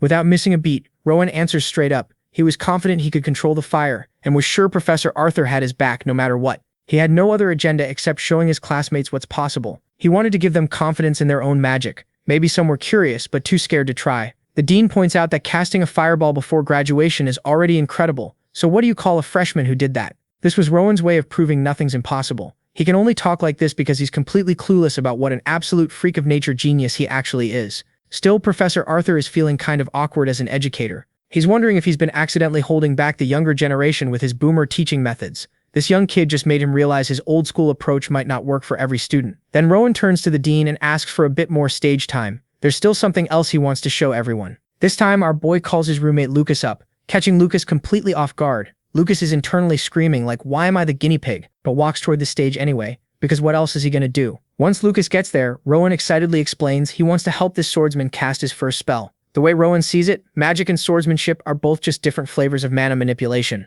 Lucas trains his body in mana every day, so he should be able to dabble in magic too, right? Here's the thing. This dude who's failed freshman year 3 times has never cracked open a magic book in his life. How's he supposed to cast a spell? Rowan suggests starting with an incantation. Since Lucas has zero magic training, an incantation should be easier than trying to draw a magic circle or figure out formulas. So Rowan slowly starts reciting this fiery incantation in the ancient language. Lucas tries copying him, but can't get his tongue around these weird-ass words. Rowan's doing his best to stay patient and teach Lucas with maximum hype, but they can't even get through one sentence. Our boy genuinely thought someone who failed first year 3 times would at least know some ancient language by now. But nope, still he's not giving up. Robert translates the incantation to explain what they're trying to make, starting to recite this poem-like thing with a funky rhythm. Lucas cringes hard at the thought of having to recite magic like some Renaissance fair reject. Robert keeps going with the translated version while watching his classmates. The longer he talks, the more confused and lost everyone looks. Suddenly, our boy gets hit with this wave of helplessness. He thought he could just hop on stage and share his knowledge, but nobody gets what he's trying to do. If they're stuck at square one, what about that horrible fate waiting in 10 years? If they don't get stronger, Robert doesn't know what to do. He started with what he thought was the easiest incantation possible, something even Lucas should be able to grasp. But not only are the other students lost, even Sophie, of all people, looks totally confused, like Robert speaking Klingon. Our prodigy just freezes up. Before things spiral into a full anxiety attack, Arthur swoops in for damage control, praising Robert for a solid first try at teaching. That said, he asks if Robert could teach him the spell formula for this modified incantation. The request snaps Rowan out of his panic spiral. He uses telekinesis to grab a piece of chalk and starts writing out the full formula on the board. Everyone's equally amazed and entertained by how smooth that was. Like bro didn't even need his hands. It doesn't take long for him to write down the complete blueprint. Arthur summons his barrier again, but this time it's protecting the people on stage instead of the audience. Director Lazarus and the dean study the writing on the board with laser focus. When asked where he learned this formula, Rowan casually says he never copied it. He saw what Professor Arthur wrote and just tweaked it. Anyone with a trained eye can immediately tell this is not a simple tweak. The boy adjusted a few things to create a spell that worked better for him personally. He doesn't realize how crazy his claim actually is, but he's basically saying he invented a completely new spell formula from scratch. The director and dean exchange a look. They need to have a serious talk about what to do next, and will call a meeting elsewhere. Before leaving, Director Lazarus thanks our boy for showing off such an innovative formula. Meanwhile, the dean turns to the dark elf and asks her name. She introduces herself as Sienna from the Pillar of Faith, saluting all formally. Then the dean unexpectedly dumps the rest of today's lecture onto her. She can teach them anything, tell them to study, practice swordsmanship, or whatever. Anything's cool as long as nobody dies. Professor Diego also has the audacity to dump his next class onto poor Sienna, who was literally just vibing in the wrong place at the wrong time. Before he dips, there's one last thing. Professor Arthur drops the magical barrier that was separating them from the students. The adults make their exit to discuss some serious business, leaving Sienna alone with a classroom full of chaotic first years, the lecture halls buzzing with whispers about what just happened. Sienna shuts all of them up by slamming her hand down on the table. That one move scares most students into dead silence. Sienna, runner of the Pillar of Faith, announces she's been temporarily assigned to cover the remaining classes. She's going to treat this like a real class, and they better do the same. Everyone must participate like she's an actual professor. Sienna might sound all professional and confident, but internally she's freaking out. She's completely out of her depth here. She was not built for teaching, bro. And like, can you blame her? She's supposed to be a soldier on the ground and eye candy for us. Wait, that's not right. Anyway, the entire faculty, including everyone who witnessed Rowan's whole magic showcase, just got called in for an emergency meeting. Some of these professors are bugging out because apparently this type of emergency committee meeting hasn't happened in years.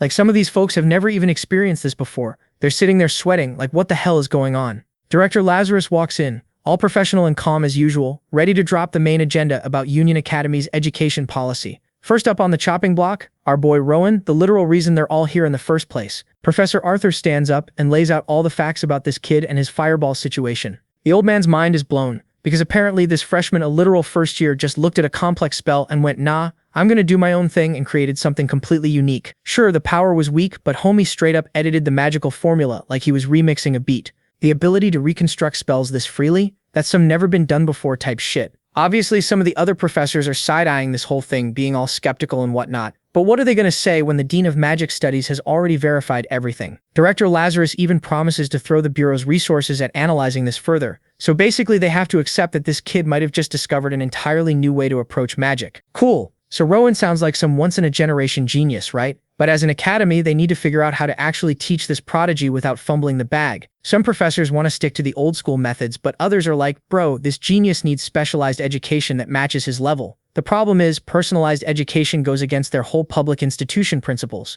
They can't afford to mess this up and lose someone this talented. Then one professor suggests just letting him join the union early, and immediately the whole room starts throwing hands. Everyone's yelling over each other about that idea. Still, they agree field education seems like the move, but they have to be careful about it. So they ask if there are any other concerns about the boy. Arthur goes quiet for a second, and you can tell he's thinking hard. Finally, he drops the bomb. Rowan might have some personality issues. The other professors are confused as hell because from what they've heard, the kid's kind and polite. Arthur's not denying that, but he's worried Rowan doesn't really consider other people's feelings. See, the union values ability and performance above everything else. With Rowan's insane talent, he's going to stand out immediately. But the way he is right now, the boy might struggle getting accepted. He could fail the final stage of the admission exam, which is just a simple interview with someone who actually cares about character. Some professors immediately jump to Rowan's defense, saying his actions came from good intentions. He's just clueless, and accidentally makes people uncomfortable. For students to grow together, the skill level needs to be somewhat balanced, but the gap between this prodigy and the other freshmen is too damn big.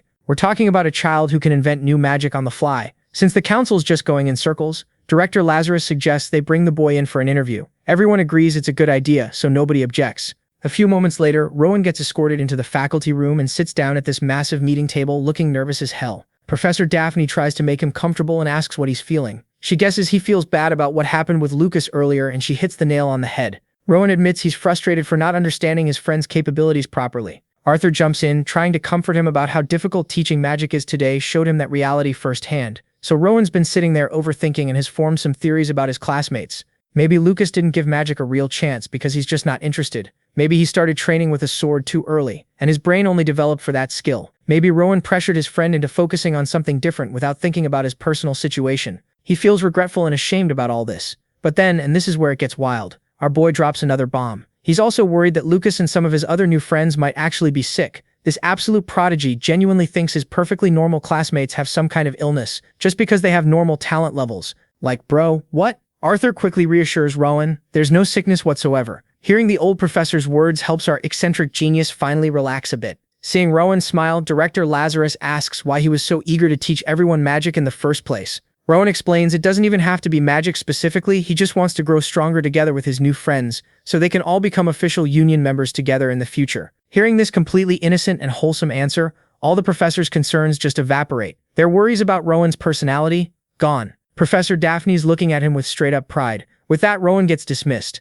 The meeting went well, and he can finally breathe. A few hours later, these professors literally wrote up an entirely new education policy for first years. They're going to match each student's pace. Academic abilities will align with the top students, while social development aligns with the average. The Union Academy is about to head in a completely new direction. Imagine being so gifted that you accidentally reform your entire school's education system. The whole faculty pulled an all-nighter figuring out the details. The very next day, they implement this curriculum overhaul immediately. No warning, no delay, just straight up changes everything overnight. Out on the training field, there's an announcement. Professor Diego Sanchez announces that swordsmanship and magic are now mandatory for all students. Lucas doesn't even hear the announcement because he's yawning loud enough to wake the dead. Ron is shocked by how fast they made this change. Furthermore, active union members will now join every class as assistant instructors. Students can ask them questions and learn from their real-world field experience. On top of that, Rowan, Sophie, and Lucas are going to train exclusively among themselves, rotating sparring matches.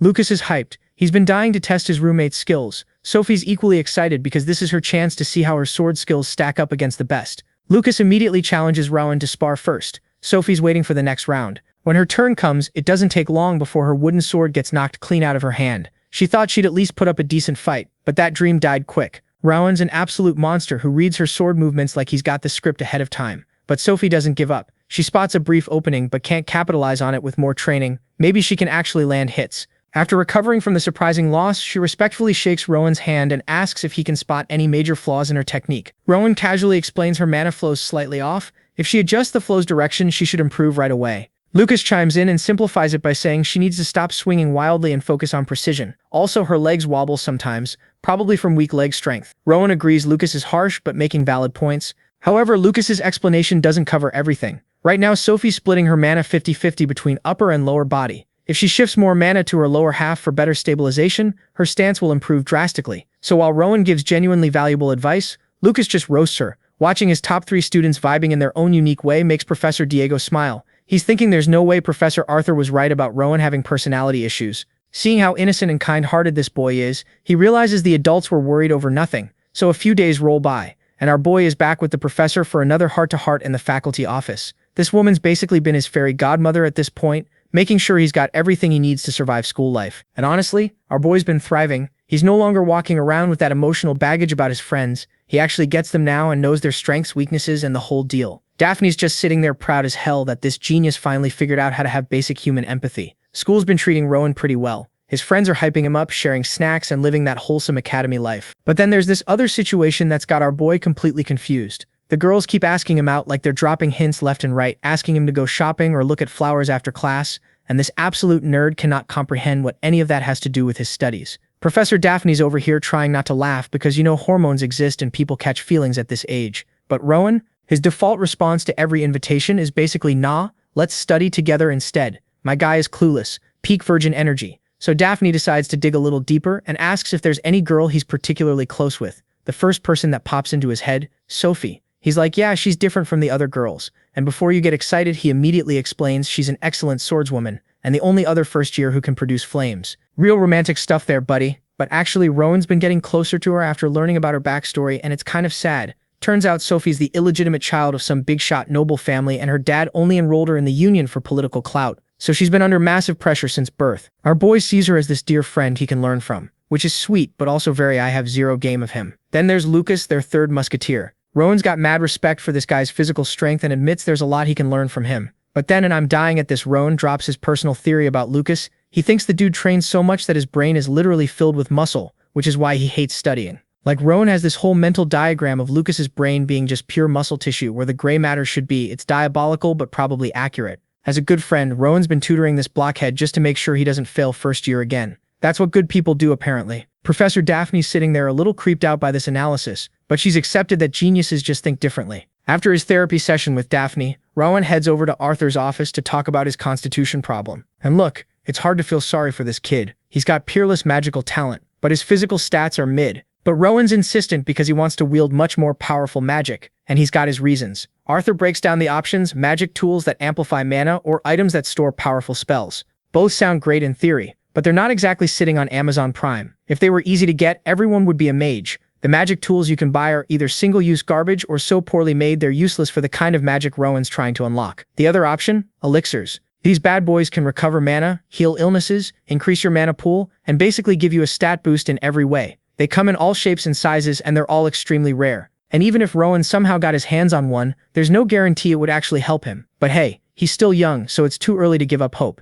Then Arthur does something wild. He takes off his necklace and hands it over to Rowan. Inside the locket is one of these rare elixirs, a white pill he got from the governor as a reward for some past achievement. He's basically like, maybe fate wanted me to give this to my most talented student. Naturally, Rowan's hesitant to accept it, but the dean assures him it's cool since he can't use it himself anyway. So Rowan takes the pill and just swallows it dry, no water, nothing. Immediately, he feels it dissolving inside him, and he's floating in this sea of energy as the elixir spreads through his body. He's getting close to some kind of breakthrough, feeling like he's about to unlock Super Saiyan or something. But then bam, reality hits him like a truck, and he's back in the dean's office, sitting in his chair like nothing happened. Based on Rowan's extremely disappointed face, Arthur can tell the pill was a complete dud. Rowan confirms it. The thing did absolutely nothing. Arthur wasn't expecting it to be a miracle cure, but the total lack of improvement is still pretty depressing. But our boy Rowan, he already knew this was probably going to happen. Instead of wasting more time trying to fix his constitution, he's decided on a new plan. He's going to completely reinvent magic itself. He'll take apart magic formulas, master mana manipulation, and create his own custom branch of magic perfectly suited to him. Honestly, if you can't change your body, just rewrite reality. That's big brain energy right there. At least now he can focus on one solution instead of chasing multiple dead ends. Fast forward 6 months. Today's a big day, the final exam for the first-year Magic Studies course. Rowan's standing before the panelists, Arthur and director Lazarus, and just casually produces 2 small fireballs in his hands. No words, no incantation, nothing. The 2 old guys are clearly impressed and captivated by this masterful display. Then Rowan cranks it up and makes those small flames rage, growing them way larger. They've seen it before, but watching Rowan handle mana directly never gets old. It's an incredible talent. At this rate, he might start combining different branches of magic. But even though everyone's praising him, Rowan's over here worried that his magic is too weak to be useful in the Union. Arthur has to reassure him. Bro, casting spells without incantation already puts you on par with a 4th-class mage. You're officially a high-level mage. No one can dispute that. He tells Rowan to stop worrying about destructive power and focus on his strengths, to keep going down this unique path he's carved out for himself. The dean then challenges him to analyze and recreate spells up to the 4th class based purely on his own understanding. And to make it easier, he's getting free access to ancient texts in the library about his constitutional issues, though they decide to keep that information on the down low. Since it's just the 3 of them in the room, the dean and director decide to form a mages pact to keep it secret. They take each other's hands and start chanting this strange hymn together in perfect unison. Meanwhile, Rowan's just standing there watching these 2 old dudes do their weird old man ritual in the middle of his exam, completely clueless about what's happening. Another full year passes, and now Rowan and the squad have entered their 3rd year at Union Academy. Today, Professor Diego calls an urgent faculty meeting, and while this is technically his call to make, he felt it was important enough to share with everyone. He drops the bomb. From now on, the school will no longer teach Rowan any movement techniques, martial arts, or swordsmanship that involve using mana. Everyone's immediately concerned and curious why this sudden announcement is happening. Diego explains what they all know. Rowan has every intention of joining the Union, and now that he's a 3rd year, it's better for him to avoid high-risk combat courses. Basically, Diego's saying Rowan needs to focus entirely on magic. That's what he needs and wants to do. Arthur gets it. Rowan's the kind of talent you'd want to keep selfishly for yourself, but letting him go for his future is the best thing Diego can do, even if it's not easy. Sienna, who started teaching there a year and a half ago, asks about Rowan's current physical level. Diego's honest answer? The kid just needs to draw his sword to pass the first Union entrance test. He's that good. A rare natural talent. His overall destructive power is still a bit lacking, but that can improve with time. Since they're already talking power levels, Daphne turns to the dean and asks how strong Rowan has become as a mage. After a brief, thoughtful silence, Arthur drops the mic. There's nothing more I can possibly teach that child. Everyone is surprised to hear that Rowan's already achieved the level where he can casually throw around 1st and 2nd class magic, but the real kicker is that he is now reverse engineering 3rd class spells for fun. He treats complex magical formulas like toddler puzzles, and he's only a 3rd year student. To make it worse for everyone else, now that puberty hit him like a truck, the ladies are absolutely feral over this golden boy. Bro could steal anyone's girl without even lifting a finger. So the author had to nerf him by making him only care about books. Otherwise, this would have turned into a harem anime real quick. After another boring lecture wraps up, Professor Arthur pulls Rowan aside to tell him about this magic scholarship tournament that's happening. Naturally, their homegrown genius is the perfect representative. Rowan's like, wait, what tournament? Despite being here for 3 years. Turns out this event used to happen so mages could share ideas, but it died out as magic became irrelevant. But now it's back, and get this. It's all because of Rowan. The dean drops this bombshell casually, and our boy's genuinely shocked. Here's what went down. Rowan's reputation finally reached Schwarin, the autonomous kingdom and home to the Magic Tower, basically, the Harvard of wizardry. The Tower Master is a duke, and they're completely isolated from everyone. Professor Arthur actually trained there until he became a high-level 3rd class mage. Since he knows how those mages think, he explains they're driven by pure curiosity. Those magic fanatics heard rumors about a 4th class mage at Union Academy, and while everyone's throwing that title around, Rowan's still humble about it. This whole event is basically an academic conference to verify if he's legit.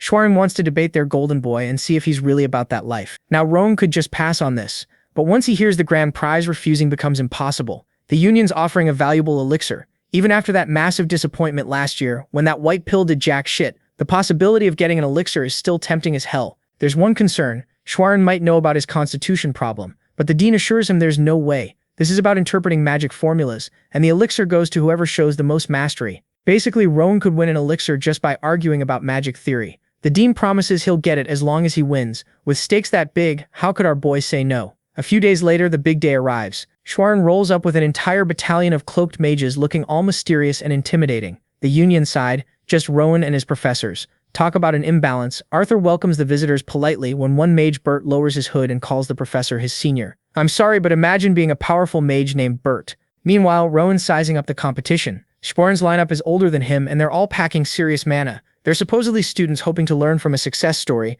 except the Union made it clear they only had Rowan as a participant, yet Schwarn sent 3 students older than him. These petty mages never change. Still trying to flex when Arthur presents Rowan as their sole representative. Bert pretends to be shocked, like, oh my, just one student? Give me a break. While the adults exchange fake pleasantries, the competitors watch each other silently. Rowan feels one Schwarn student's intense gaze, so he just gives the guy a friendly smile. The dude gets flustered, probably because Rowan's too pretty, and quickly looks away. After a sportsmanlike handshake, the conference is set to begin in the competition hall that afternoon. Hours later, spectators fill the hall. Some junior students worry their senior Rowan will face 3 people by himself and might get hurt. Then the girls start screaming their support so loud they almost shatter Lucas's eardrums. He's like, can y'all chill? And points out this is just a debate, not a death match. But the girls argue debates can be just as dangerous. What if senior Rowan gets hurt by harsh words? I'm dying at this logic. Lucas is shocked these junior girls even know who he is. But honestly, he's always glued to Rowan's side. Beside him sits Sophie. They both came to watch their friend dominate, using only words. Professor Daphne walks up to announce the official start. She declares the beginning of the scholarly exchange, and those junior girls raise a cloth banner with Rowan's name on it. It's hilariously inappropriate for a scholarly debate, like they're at a sports game instead of an academic conference. Finally, our star Rowan walks in, along with the 3 Schwerin boys. Professor Daphne explains the procedure. Each representative takes turns presenting a topic, writing spell formulas, and then moving to Q&A. The first debater is Ali Marco from Schwerin, going up against Rowan in round 1. Since Rowan got priority to pick the first topic, he chose carefully. He picked a subject that was very near and dear to his own heart, a topic he's probably obsessed over for countless hours. He chose telekinesis for the first round. The topic that our boy suggested surprised these guys because in these academic showdowns, the opening move is usually flexing your hardest spells, showing off your faction's biggest achievements to set the tone. But what our boy suggested is literally the basic class 1 spell that beginners learn on day 1. Some of these Schwarn mages immediately think it's a joke, like, did we really travel all this way just to talk about baby's first spell? They're looking around confused, wondering if the rumors about this kid were completely exaggerated. Meanwhile, Arthur and director Lazarus are just sitting there in silence, like they know something these fools don't. Then this dude Ali Marco steps up, all high and mighty, saying Rowan's topic is beneath them and not worthy of this honored forum. And Rowan hits him with the, oh, so you're mocking Schwarn? He explains that even something as basic as telekinesis has deep complexities worth discussing. Seriously. But Ali's not having it, saying diving deep into such a simple spell would be a waste of everyone's time. Rowan drops the philosopher bomb, but aren't mages supposed to devote time to exploring truth, no matter how small? And honestly, he cooked him with that one. Ali Marco, running out of patience and excuses, finally agrees to debate telekinesis. Being the polite genius he is, Rowan asks Ali what topic he had prepared, since he doesn't want to be rude about the format. And this is where Ali severely underestimates our boy. He smugly proposes debating the fireball spell instead, condescendingly explaining that it might be difficult for someone Rowan's age, but he's cool with an easy opponent. Arthur immediately clocks what's happening. Sharwin must have heard about Rowan's fireball abilities and is trying to trap him. But plot twist, Rowan throws a curveball at everyone. He's like, you know what? Let's do both. Telekinesis and fireball together. As a package deal, because why just talk about spells when you can combine them on the spot and blow everyone's minds? Then our boy casually picks up a piece of chalk with his mind, no chant, no hand gestures, nothing,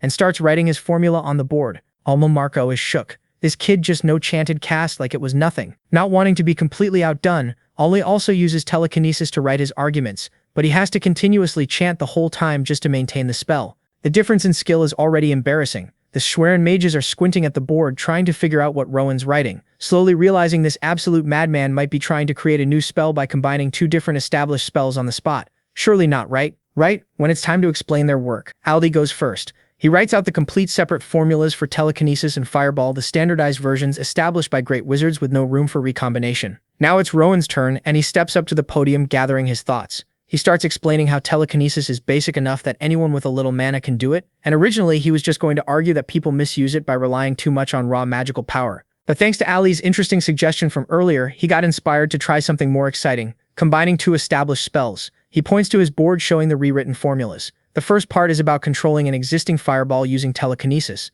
Cool but not world-shattering. But the second version, that needs a demonstration. The chalk he's been manipulating starts spinning faster and faster until it generates a spark of flame. In just a few minutes, this boy had formulated a method to transform an object controlled by telekinesis into a literal fireball. He deconstructed the very essence of magic itself, just for fun. The Schwerin mages are having a collective meltdown. This single demonstration is challenging everything they've ever been taught about magic. For anyone unfamiliar with Rowan's abilities, the complete shock must be disorienting. Thankfully, the Union Academy faculty have gotten used to their resident genius breaking reality on a regular Tuesday. While still spinning the flaming chalk, Rowan continues lecturing about high-level concepts related to these supposedly basic spells. None of the Schwerin seniors can keep up, and Ali Marco, man, is going through an existential crisis in real time, realizing he foolishly challenged a deity. After finishing his master class in making people feel intellectually inadequate, Rowan genuinely asks Ali if he has anything to add or if he could correct him if he missed something. And here's what's worse. Rowan is being completely sincere. He actually wants to learn more, but Ali can't replicate the feat, can't understand a single thing, and is about to be humiliated by magic incarnate, disguised as a child.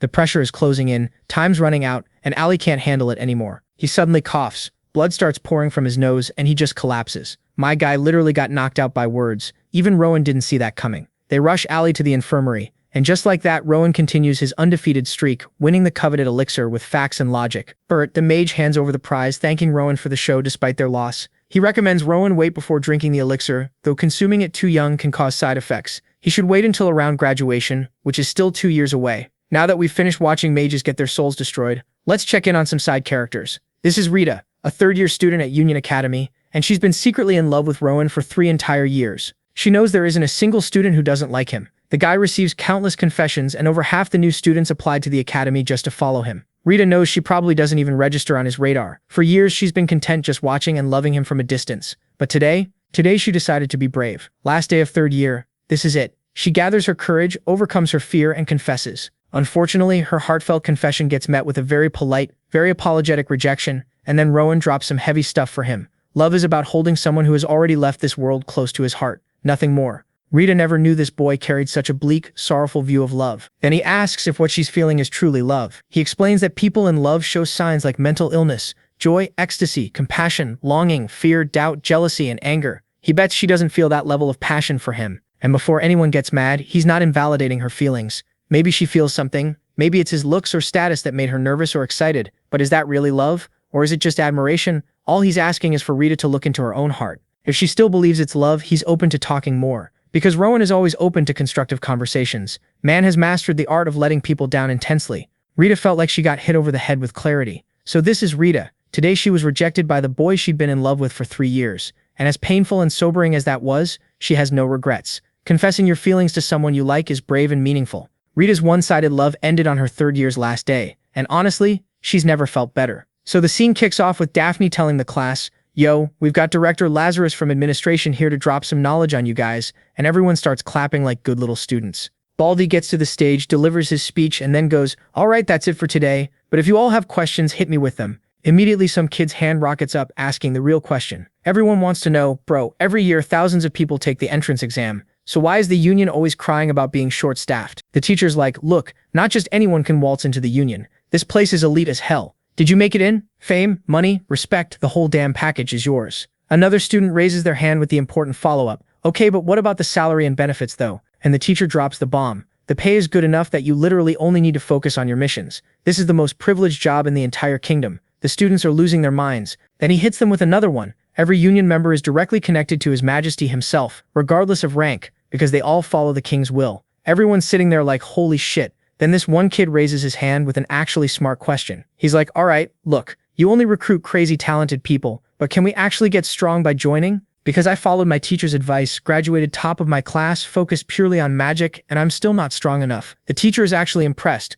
Someone thought about what happens after joining and tells him, "Hell yeah, you can definitely become strong here." Which gets the boy all fired up and ready to grind even harder at his magic studies. Cut to our boy Rowan, buried in a mountain of books, remembering when Sienna told him his ability was similar to ancient elves. While he's digging through all this dusty old text, he finds out that their powers were all about communing with spirits instead of using mana directly. Like instead of controlling wind themselves, they just summon a wind spirit to do it for them. They literally controlled the spirits of the elements. But our boy can't understand one thing. How the hell did they lose all their powers overnight? He discovers that back in the age of the World Tree, there were elves and dark elves representing the whole good versus evil thing. But after the World Tree got destroyed, boom, no more powers. Even more bizarre, the world kept getting separated and merged across different timelines until humans took over and elves became basically endangered. Rowan's sitting there looking depressed because there aren't any clues about his specific powers in this whole story. He's now certain that the flow he's been seeing is mana, not spirits. So our boy went to Arthur with his questions, and the old man is confused. He's like, "Dark magic? What are you talking about?" Rowan says how he went through many books but barely anything was written about it. The old man explains that ever since the Grave group started messing with dark magic, they became public enemy #1 for the Union. Rowan's looking worried, and tells him he only saw Rita's magic technique. It looks like some ancient language, but he's not sure if it does the same thing. The old man points out the real difference is in the mana itself. Rowan's like, "Oh damn, yeah, that makes sense."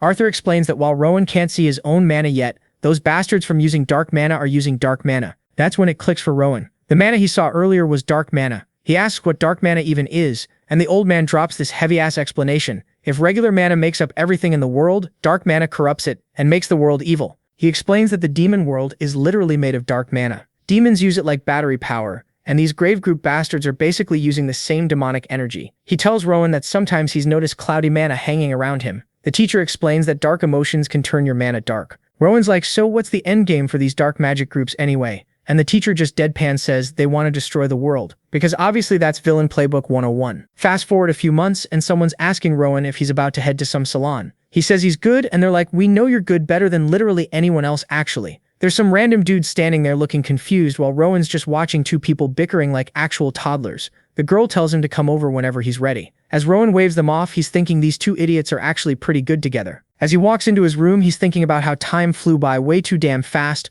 like someone hit the fast forward button on his life. Inside a box, there's this red potion, the elixir he was told to chug right before graduation. Meanwhile, Lucas and Sophie are talking among themselves about how their family members are going to be at the ceremony. Lucas is sure that his dad's definitely going to embarrass the hell out of him with some cringe speech at the ceremony. Meanwhile, Sophie is stressing about looking perfect so she doesn't shame her family in front of everyone. On the other hand, our boy is feeling a little bit sad since he doesn't have a family to embarrass him. But then he quickly gets rid of these depressing thoughts because these two idiots are his family. Now the family he's got to protect no matter what, even if they're complete dumbasses sometimes. That's something Pauline's mother taught him before she died, found family. It's different. Walking around his room, he decides to drink the potion. And as he does, something within him changes immediately. Now he can see mana way clearer than before. Man just unlocked the HD vision upgrade. Then he notices the egg. Years have passed and this thing is still the same cryptic bullshit, just sitting there mocking him. He grabs the stone and channels pure mana into it. And thanks to the potion, he can see way more details in the mana flow than ever before. At this point, he thinks he can actually crack the seal himself. Finally going to figure out what this mystery egg is about after years of blue-balling. He whips up a magic circle and focuses on the egg. His eyes go wide, the egg starts floating in mid-air all dramatic-like,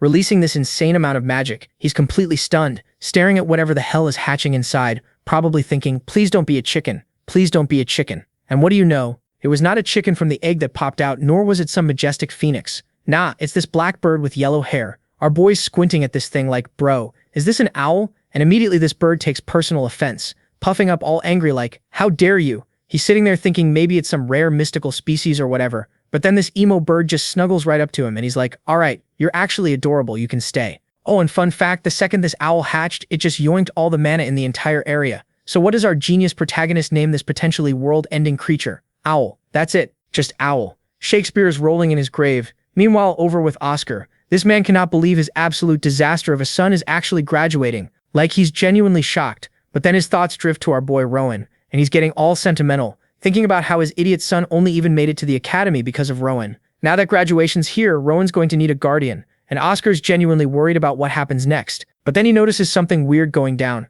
All the teachers are huddled up arguing, and there's this lady going off about how she's been like family to Rowan for the past 5 years, and they have this strong bond. Meanwhile, some other professor is butting in, bragging about how Rowan's going to revolutionize magic, and they'll be doing groundbreaking research together after graduation. Oscar's just standing there watching this unfold like, hold up, are these grown adults seriously fighting over custody of this kid? Like, when did Rowan become the most popular person at this school? Cut to the graduation ceremony starting up. They call Rowan to the stage and he walks up with this confident-ass smile. Immediately the students start whispering, "Wait, did he get top of the class just because he's hot? What noble family is backing this guy?" See, they'd heard rumors that some illegitimate child from a big noble house was graduating today, and they're all assuming it's our boy. Then Rowan grabs the mic and absolutely shatters their assumptions. He starts telling his backstory, how he used to beg in the streets, how he was literally about to be sacrificed to some dark cult before the Union had to swoop in and rescue him from becoming a ritual snack. After that, he joined the school, learned magic, made actual friends, and decided his entire life mission would be protecting people. He's giving this whole heartfelt speech, thanking everyone who helped him become the righteous hero he is today, and his classmates are straight up tearing up. His teachers are nodding like proud parents, thinking, yeah, that's my boy right there. Later, they're walking through town and his homie asks if he's taking the union entrance exam after the ceremony. Rowan's like, yeah, that's been the plan all along. Lucas mentions his dad's looking for him, but then Rowan notices Sophie looking sad as hell. He asks if she's okay, and she admits she's nervous because she completely botched her speech in front of the crowd earlier and is low-key spiraling. Ronan, being the wholesome protagonist he is, puts a hand on her shoulder and goes, don't worry, we'll all get into the union together and show them what you're worth. She's blushing and nodding, feeling all motivated now. They arrive at the union, and the place is absolutely packed. Ronan walks up to the register and introduces himself as a union school graduate. Immediately, people start side-eyeing him. Wait, isn't the minimum age for this exam 15? How young is this kid? The registrar checks his info and goes, oh damn, you're the top graduate from Union School, and confirms his registration, handing him a ticket to the testing area. People in line behind him start murmuring, okay, maybe this kid's different. I heard he can actually use magic without exploding. Ronan meets back up with Lucas and Sophie, and they explain the first round you just have to demonstrate your skills in front of a supervisor. Ronan gives them a confident smile and says, just do what you always do, and let's meet up after we pass. They're all hyped when the announcer calls out, next candidate, Union School top graduate, Ronan. Our boy walks into testing area 1, and suddenly this massive golem just materializes in front of him and charges straight at him like it's got a personal vendetta. The test begins and Rowan casually raises his hand. Blue mana starts swirling around it, and everyone watching is absolutely gawking because apparently this level of mana control is not normal for a kid his age. Here's what our boy did. He analyzed the golem's entire mana structure in a few seconds. Once he's got that info locked down, manipulating and changing it becomes child's play. So what does he do? He initializes the golem's self-destruct sequence. Just straight up tells it to delete itself. In the next second, this golem starts melting like a chocolate cake, someone left in the sun. It's just dripping and dissolving until only its core is left floating in the air. Then the core just drops to the floor, and with that, the test was over. And for a second, no one can believe what just happened. Even though he just saw what our boy did, the examiner still couldn't believe it. He'd assumed Rowan was like every other basic student who could throw some ice shards and fireballs, maybe a lightning bolt if they were feeling fancy. But nah, Rowan just casually pulled out some god-tier spell work that had the entire crowd absolutely losing their mind. Everyone's whispering like, yo, did you see that? What kind of broken magic was that? Lucas comes sprinting over and nearly tackles him with a bear hug, hyped out of his mind, congratulating him for passing. Then he gestures at the other examinees and goes, bro, look at them, they're shook. You just went full Sweatlord in round 1. What are the rest of us supposed to do? Uninstall and go home? Lucas is cackling, then puffs out his chest and announces, too bad for everyone going after you. Cause the great Lucas Tremaine hasn't even had his turn yet. The vibe was fun and hype, but then Rowan notices Sophie looking worried as hell, so he calls out to her trying to gas her up. Yo Sophie, I'm looking forward to your performance. Let's all get into the union together. She gives him this tiny smile and thanks him, but you can tell she's still nervous as hell. The examiner calls her name next, and Sophie's literally trembling as she walks up. You can see the fear radiating off her. Lucas tries to encourage her. Stay calm, you got this. She turns back, gives them a smile, and heads to the stage. As she steps up, the golem spawns in and she draws her sword. Some know-it-all in the crowd immediately starts commentating, oh, she's using the Pobble sword technique. Then he squints and goes, wait, her stance is trash though. The girl next to him asks how he even knows that. And this dude's like, I've trained with the Pobble family before, so I know their style. He explains it's supposed to be this insanely difficult technique with continuous strikes that flow like an illusion, super hard to counter. But the key is depth. The blade work needs weight and precision. Looking at her stance, there's no depth whatsoever. The girl's worried now, asking what Sophie should do. And this bastard just casually says, I mean, at least she should have learned the basics before trying to show off in public. But Sophie didn't give a damn about rules or theory. She gripped her sword and charged straight at the golem. 1 second it was there, and the next it was gone. Like my motivation. The know-it-all and his friend, jaws on the floor, but Rowan? Man's just standing there with this satisfied smirk like, yeah, that's my girl. As the golem crumbles to dust, Sophie's standing there in shock that she actually pulled it off that fast. The examiner, still buffering, stammers out that she passed and can grab her certification stamp. The crowd's going absolutely feral. Did she really just slice through a golem like it was made of paper? What the hell was that speed? Meanwhile, Lucas and Rowan are grinning ear to ear, knowing damn well she didn't even show half her arsenal. Though they both noted she hit the golem with 6 consecutive strikes, when she comes back, they both congratulate her. Lucas, being Lucas, can't help but roast her a bit. You looked a little rusty up there. Stage fright, get to you? Then he cracks his knuckles and announces, all right, my turn. Just watch and learn, children. He swaggers onto the stage, turns back with this cocky-ass grin and goes, this is just a warm-up for me. The second the golem materializes, Lucas launches himself like a missile and splits the thing clean in half with 1 strike, destroying its core instantly. He's standing there admiring his handiwork like, damn, did I go too hard? My bad. Meanwhile, the examiner's having a full mental breakdown because that's the 3rd person today who one-shot the golem. Like, bro, what is this, a damn speedrun competition? Later that evening, they're chilling at Lucas's crib. Lucas tells Rowan to make himself at home and yell if he needs anything. Rowan thanks him for letting him crash there, and Lucas waves it off like it's nothing, then mentions dinner's ready and he should freshen up first. At dinner, there are carrots. Just carrots. Lucas's dad offers Rowan more, but he politely declines. Lucas immediately starts whining about the food and gets bonked on the head for being ungrateful. Rowan's just sitting there like, damn, this family dynamic is wholesome as hell. Then Oscar turns to Rowan and asks about the gifts.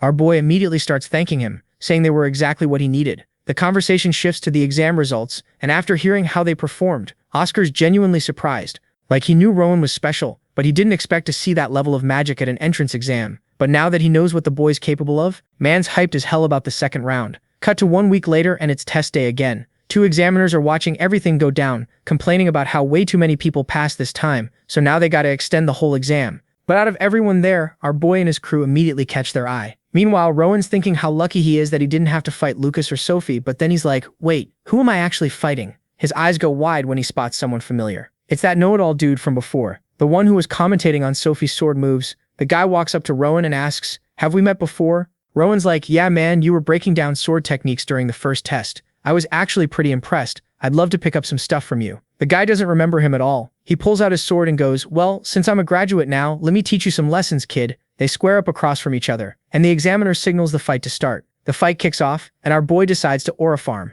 He uses his telekinesis to snatch control of the guy's sword, and for a second this dude doesn't even realize what's happening. Rowan's just standing there all chill, while this guy is losing it, looking absolutely confused and stammering, wait, hold on. But Rowan doesn't wait. He hits him with the magic again, and dude's sword starts floating above him like it's possessed. The examiner asks, would you like to continue? The guy can't believe some kid is toying with him like this. His ego's destroyed, so he confidently announces, I don't need a weapon to handle some arrogant boy. Rowan lifts one finger, and the guy immediately realizes he's screwed as he watches his own sword flying straight at him. Before he can even react, he gets taken out by his own weapon, with Rowan just casually standing beside him, as the dude lies there on the floor completely destroyed both mentally and physically. The examiner's having a whole crisis like, how is this kid even doing this? He declares Rowan the winner and tells him to get ready for the next match. Rowan, still kinda shocked at how easy that was, gives a polite smile and says, good match.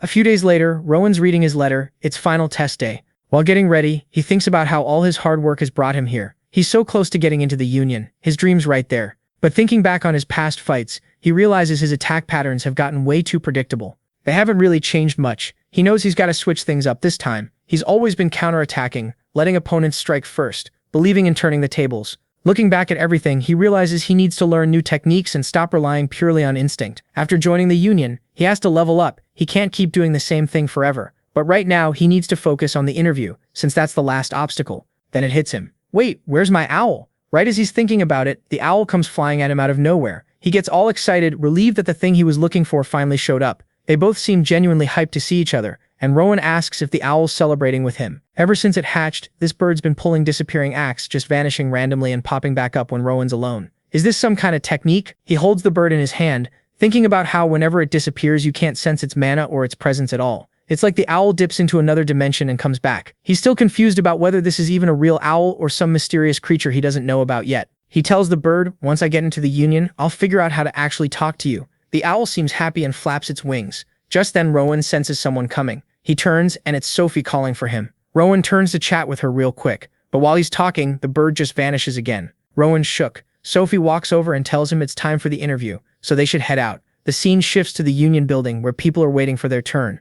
Rowan notices there aren't many people left and mentions it. Sophie tells him only 50 students got picked for interviews. She thanks him, saying there's so many familiar faces here because of him. He brushes it off, saying it's because she kept up with him. Then someone shows up who stuns everyone. It's Lucas, and he's acting weird because he's nervous as hell. He tries to play it cool like, nah, I'm pretty normal right now. But his face is screaming, I'm freaking out. Sophie hands him a handkerchief to wipe his sweat before the interview, or he'll look like a disaster. Rowan jokes, you're never nervous unless it's about talking to adults. Maybe it's because of Deputy Director Oscar? Then some student walks out looking all defeated, shoulders slumped, and Rowan's like, didn't he just go in? How's he already back out? Lucas tells him how some people come right back out like they gave up halfway through, and Rowan immediately roasts him, saying he'd know better since he went to school way longer than them. Lucas, annoyed, goes, yeah, thanks bro, that's really gonna help my confidence. Rowan then asks, isn't this interview supposed to test our character? Lucas playfully puts him in a headlock like, are you saying I don't have good character? They both freeze when the examiner calls out. Next up, Rowan. Get ready. As Rowan stands in front of the gate, he notices it responds to people's mana.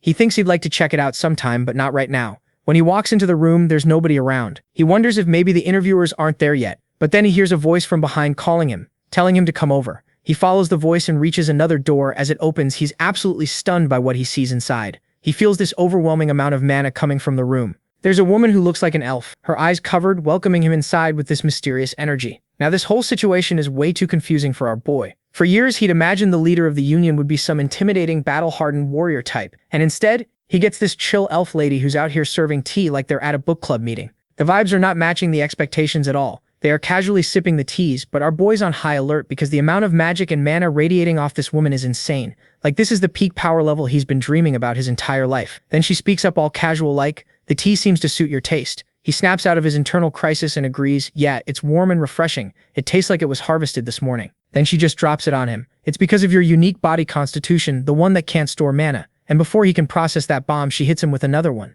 "You must have been lonely all this time. It must have felt hard to reach this level." Robert goes silent, like completely speechless, because honestly, he'd never really thought about it like that. His heart's always been full because of his loved ones. He never felt lonely, but she keeps going. "Despite your loneliness, you grew up and became such a strong person. And damn, this hits different. People have praised his skills before and acknowledged his hard work. Sure, but nobody's ever truly understood his past struggles like this. This is the first time someone's actually seen him, really seen the loneliness he went through." Those words of kindness hit so hard that tears just start flowing. He's wiping them away, all confused, like, "Yo, why am I crying right now? Is it the mana she's emitting or what?" The governor tells him that even though his body is lacking, his heart is pure and honest. He's a kind and generous kid. Then she casually points at something and goes, "And you're accompanied by your little strange friend." For a second, our boy is like, what is she talking about? But then he realizes, oh, so she can see Owl. Owl flew over to her immediately and got head pats and some praise from the elf mommy. Now it's clicking for him. She doesn't just know about his past, she knows his present too.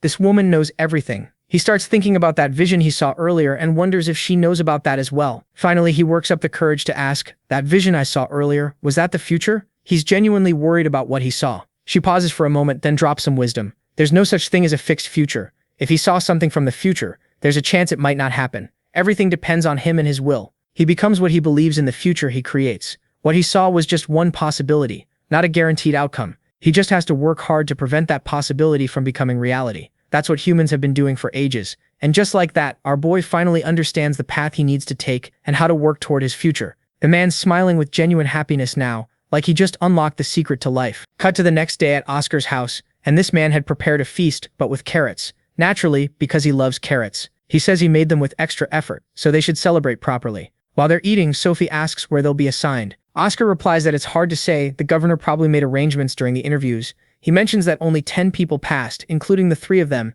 and they're the only 3 who graduated from the Union School. Rowan thinks there's a possibility the 3 might end up together, but Oscar's like, nah, that's pretty unlikely. But then he adds, though nobody knows what goes on in the mind of that madman, so it's also possible. Then he switches topics and tells everyone how their relationship is about to change once they step outside. Inside the house, he's their fun-loving uncle. Outside, he's the deputy director and a union member, so they'll have to keep things strictly professional. Lucas says as long as he's getting paid, he doesn't care where he works. Sophie asks if he really hates the idea of working under his father that much.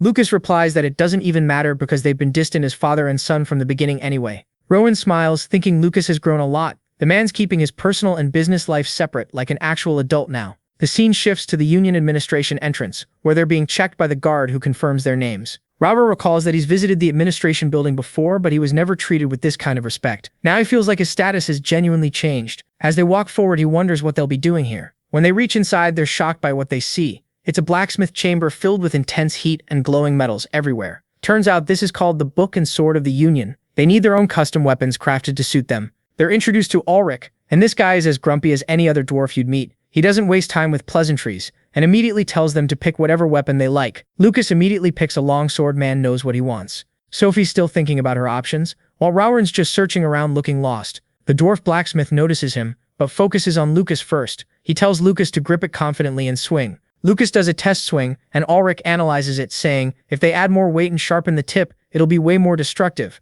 They can also adjust the length so he can train with ease. Next, he calls Sophie over. She slashes the air with multiple rapid strikes, and he observes carefully like a coach. He tells her that for her style of swordsmanship, she lacks raw power, but her balance and stability are excellent and top-notch. Clearly, she's trained her lower body extremely well. Ulrich mentions that now that she's in the Union, there's no need to restrict herself to just her sword style. She could use a shield with her sword as well. She says she'll think about it, but it doesn't even matter because the man had already made up his mind. He's making both a sword and a shield for her. Finally, he calls up Rowan, and seeing how this idiot still hasn't picked up anything, he asks Rowan if he's a mage. For a second, Ulrich's low-key annoyed like, bro, a mage and a blacksmith? That's not even a good combo. But whatever, he's professional about it and tells Rowan he'll give it his best shot to make something decent for him. But then Rowan interrupts and hits him with, actually, I've got a pretty weird request. Our boy starts explaining how he's not really into normal swords. Nah, he prefers controlling floating sword shards. For a second, Ulrich is like, what? To prove he's not just talking out of his ass, Rowan summons this glowing blue fragment that just hovers next to him. Then he drops the question,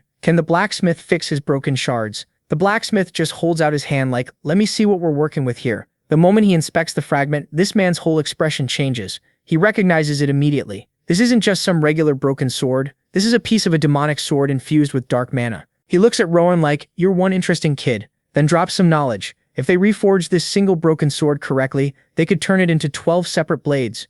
Rowan's face absolutely lights up with excitement, probably already imagining himself looking cool as hell with 12 floating swords. But the blacksmith immediately pumps the brakes on his hype, warning him that the reforging process is way harder than it sounds. He explains that each piece needs to hold the exact same amount of mana. One tiny mistake, and the whole artifact is destroyed forever. This is master-level work, not some beginner shit. So they'll need at least a 4th-class mage. Hearing that, Rowan looks at him for a moment and then goes, so all we need is a 4th-class mage, right? So our boy told him that he can do it. Now the blacksmith's sweating, wondering if this teenager is either arrogant as hell or actually has the skills to back up this insane claim. Robert just smiles reassuringly and promises he'll take full responsibility if anything goes wrong, which somehow convinces the blacksmith to let him try. The man gestures for him to go ahead, but adds a nervous, please try not to be too loud because he knows this is about to get wild. So now our boy is all locked in. He starts doing his thing and this absolutely gorgeous blue mana aura just erupts around the floating shard. His fingers start doing this insane precise dance, weaving these magical energy streams from his hands into the ancient metal. But the hard part was yet to come. So he closes his eyes and goes full-on Ultra Instinct. While he's in the zone, Rowan's remembering all the lessons